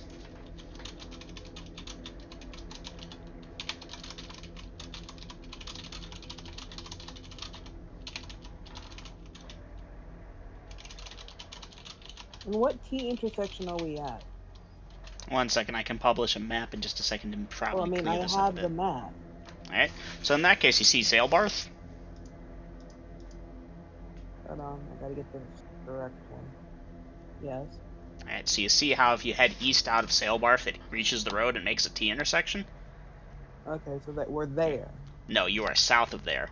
Past that intersection, up there is a mountain, which I did not draw Okay. because I didn't know it was there at the time. The dragon is over that mountain, kind of heading south, kind of southwest. And where is the mountain at? If you Roughly on had the to put it on the map, what letter would it be on Zelbar?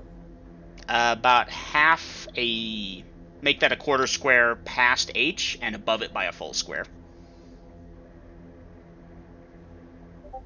Huh? Look at the H of Sailbarth. I'm Go to looking the at it. go to the end of that square and go up by 1 square and in that corner roughly. So, and it is going southwest. Roughly, from what it looks like. Okay, so which way is this map oriented? Up is north. Okay, and it's going southwest. Almost to Sailbarth, it looks like. It is going to Selbarth, but it's also not in our line of trajectory then. Then I say we just keep going. Okay. Well, I need a decision from the wagon driver who says he wants to go for what the party wants, but the party seems split on this. So I got Clyde stopping and taking cover, I got everyone else ignoring it, and I got Dom. Your call, I man. mean, considering that I was told, hey, you do not know how long and how fast you can push a horse without killing it, even though you've worked with people who actually do this for a living, and they told people how fast they can go without killing them. Yeah, but they were on a paved road. We are not. Yeah, Dom, there's several differences here, and most We importantly, went that's on not... sand. Dom, Yes, once which is. if I can have the airwaves for just a second, I apologize. Dom, different situations, different terrain, different horses, and furthermore, they're not imparting everything perfectly. Before you accidentally kill a horse because they gave you bad intel and you come screaming to me, I'm being honest. You don't know for sure. This is not your career. You have some knowledge, maybe, but not a ton of it. Now, I need to go run to the bathroom. I would like you, Dom, to tell me what you are doing as driver of the wagon. Talk to the other players. Figure it out, please. Otherwise, I'm sending the red dragon towards y'all.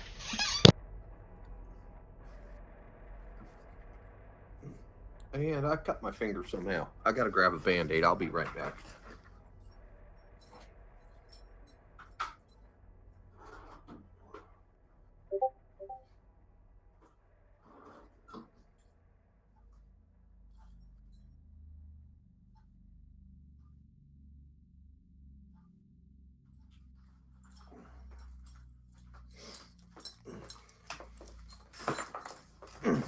Okay, I'm back, party people. Welcome back. Thank you.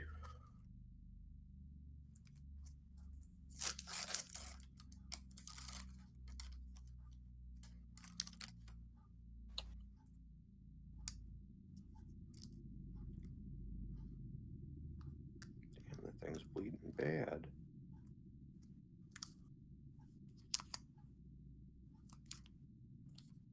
Such a tiny little nick.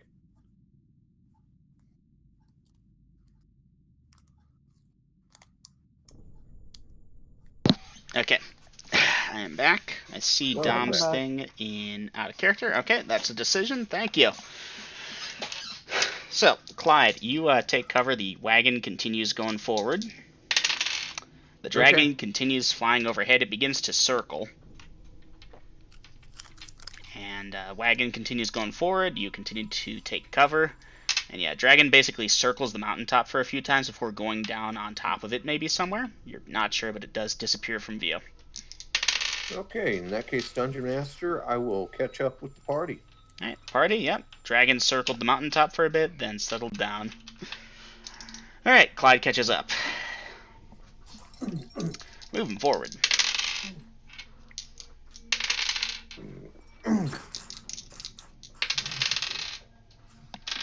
Okay, that puts the party at that time of day there. Now the party was going for how many miles per hour? 1 or 1.5? 1.5, I believe we concurred on. Okay.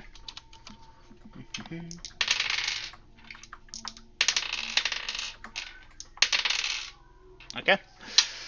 So that's that many hours onto that becomes that time, which becomes... Okay. After a couple hours, the party makes it to the T intersection and turns left. And, yeah. You're, yeah, y'all are obviously going to be watching that mountain every few minutes. Just, what if it comes back? That being said... Huh. Okay, let me check again. What is that?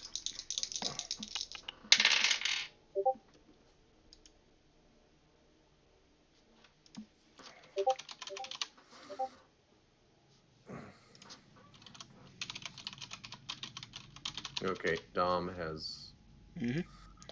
Okay, this is a thing I probably can't use. Actually, I know what this is. This is very stealthy. Is the party even gonna see it? Is it gonna mess with the party? No. Alright, non-encounter. The party does make it to the city. It will be about 12:30 or so. Keep in mind, lunchtime's about 2 p.m. I know, the sun rising at 7 screws the whole world up. So, yeah. Okay. An hour or two before lunch. We'll stop at an inn if that's okay. Eat, Bellatrix will pay, and we'll just leave. Well, as you all enter the city, it's like a ghost town. People are inside houses, looking out windows. It's almost deserted. Town guard moving around in tight bunches. These people are spooked. Yeah, there's a giant fucking red dragon nearby. Yeah. So, alright, well, if BG is treating us to lunch, then, yeah, I'll eat early lunch. Fuck. Alright. No complaints from the party member that I control. Well, I say party member, the NPC. Voss is NPC mode, so Velkin tomorrow, if they're good with it, sure. Yeah, Bellatrix, Garrick, it's a bit crowded inside there. Y'all might have to take lunch outside, but the weather has turned fair and warm. And Dungeon Master, on our way after, eating and everything, going to David's house, we would like to stop and buy a chicken. Okay. You stop and buy a chicken. They have chickens, you know the price. And I look at David and I say, "This is your friend. This is Take a good care of chicken. him." It's a pet, just like the cat. I don't want a chicken. What am I gonna do with a chicken? It's not a cat. David. I don't want a chicken. David. No. You can't make me. I'm not taking it. David. What? If you can take care of the chicken, that means you can take care of yourself. Out in the world, show your father you can handle this. And he may let you venture out again. What's your charisma check? Yeah, what's your charisma check? What's your charisma? 13? Let me look. No, 9. Bellatrix has a 9. 9. Oof. Yeah, David just... Whether it's just not clicking in his head or something, but whatever, but he is not taking that chicken. He's repulsed by the idea. Like, I get what you're trying to do, and that's really brilliant, but the dice said no. Fine. Mara. Let's keep the chicken. Nice try, Bella. David. I just How want to go about home. I take you to the pet store and you can pick out one pet. There's and no if you pet can take store. David, is there a type talking of about, like- animal that you do like? Never mind. I just want to go home, guys. Okay. But maybe you'd like a little baby lamb or something. If I want it, I'll ask my dad for it. Can I go home? Okay. Let's speedball him home then. At the very end, your mission was accomplished, party. David gave up on the idea of being an adventurer because y'all terrorized him completely. So, y'all get David home and family reunion. It's tearful and such from David, and his dad's asking questions and all. And would you all like me to speed it along here? Yeah. I think we would fill in the father discreetly how he ran off in the night, hit his head, blah blah blah. But yeah, speed it along. Yeah. All right. Dad does ask David for a recounting because David can recount some events. He's just got a simple-minded view of it, and he does seem pretty shocked at one point. David, obviously, this would have been outside of y'all's earshot. You can hardly expect David to speak up if people were upsetting him in earshot. So he'll ask y'all, like, here, take lunch if you'd like. Just wait around. I'll get your payment in my house. What were the head tick things called again? Head crabs. Head crabs. Head crabs. Thank you. Anyways, so yeah, David tattles on y'all hard. You all bullied him towards the end there, or towards the start actually of the I was session. actually just going to tell the father everything, not leave anything out. Alright, so between various testimonies and such, his father will express that that wasn't exactly the desired thing. He was hoping y'all would be a bit nicer about it, but mission accomplished. And You should have hired an iron column then. It was less about the protection from monsters. Y'all did that just fine, it sounds like, and more that just barely upset him greatly. But he no longer desires to be an adventurer, he says, so that is mission accomplished. You'll be paid in full.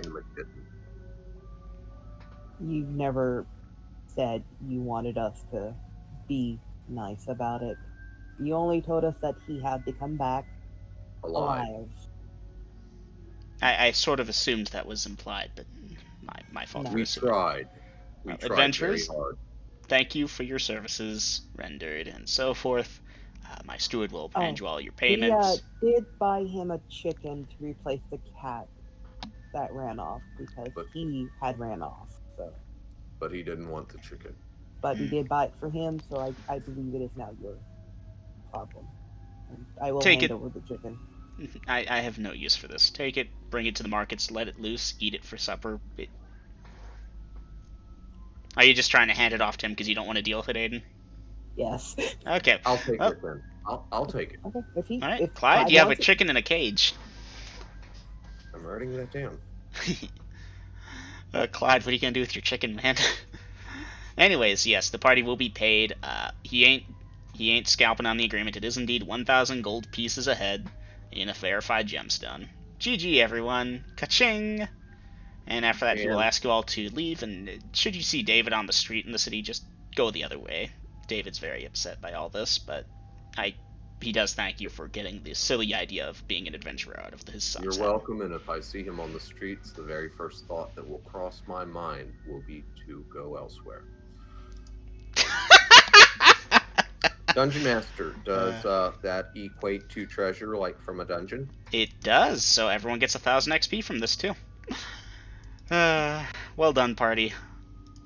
You know, I dreamt this up because I was bored at work and was like, what if I was really mean to my party and made them do my job? Wanted to torment your players with the shit that you put up with at work. And look what we did to poor David. Yeah, you all wouldn't last an hour. Alright. Well, I got some XP to crunch, but I just copied my clipboard. So that cat was indeed a normal cat. The one before was definitely not a normal cat. I won't say more. Oh, yeah. Yeah, I figured that much out. Those were 3 assassins of varying levels. You didn't get the leader. And that was a giant wasp from the Monster Manual 1. This concludes the monsters. I would have told the father about if you see a cat that's black with goat eyes, keep an eye on David. He's always loved cats. He loves animals, usually. But specifically cats. We had 2 people with the capabilities, I believe, to speak with animals try to speak to this thing. It didn't speak. Yeah, no, a Dungeon Master, I'll show the father that wound that I have. Yes, and Giant Wasp love David, too. Oh, wow. Oh, yes. Oh, don't forget the weird.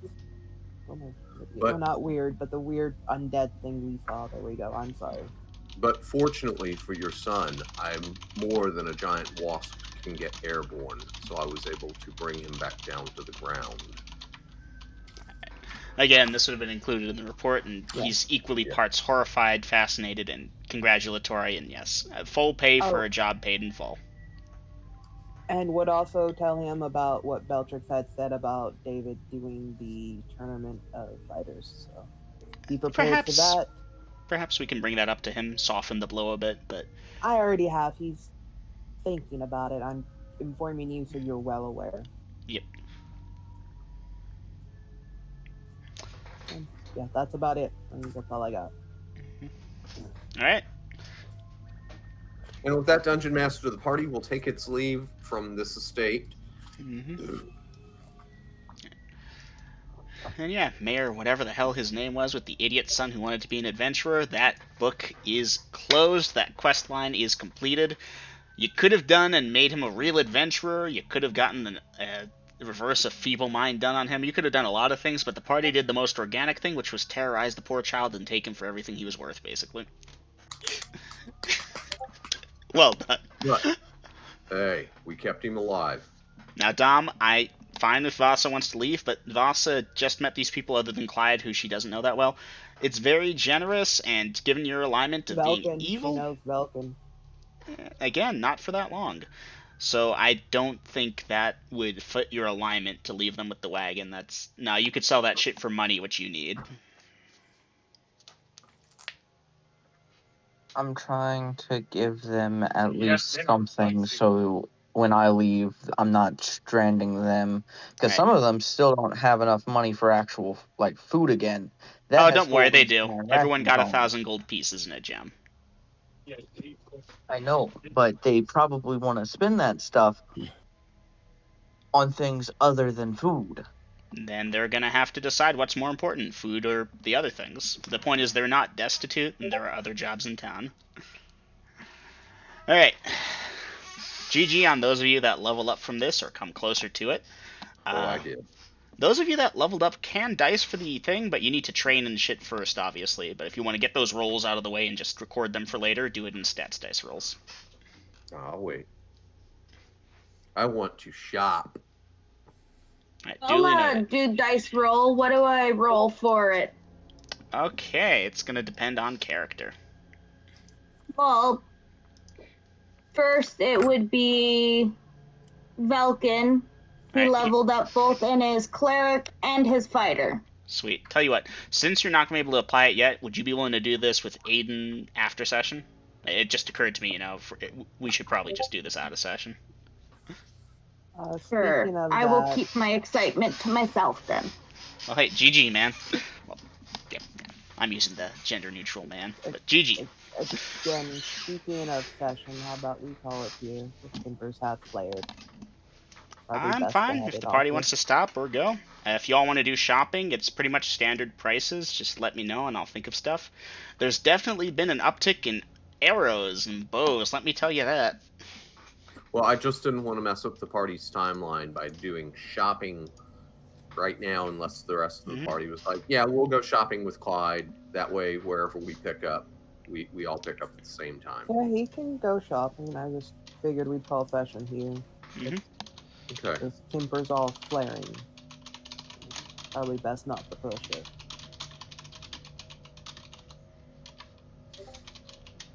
Alright, I think I agree. End of session. Now, the party does have the option if they want, where it's like, Dungeon Master, we want to participate in the Holy War. This gives me a week to prepare, because when I heard about it today, a few hours before session, or when I was still at work, it's like, oh shit, I have so much prep work to do if y'all want to participate in that, so if you do, let me know. I think we ought to go check out our dungeon first. Oh yeah, undoubtedly, because that's right there for us. This one, the war ain't going nowhere. Okay, standard prices, you said, Dungeon Master, right? Let me know which items. Arrows and bows, for example, had a very recent uptick in price for some reason. Chainmail barding. Good. Okay. Great helm. Yep. Okay, I'll get back to you. I just had those three at the top Yep. of my list. Oh, I have a couple items at the top of my list when I just can finally go shopping. Always do. Okay, I still got a crunch XP. Let me end the recording.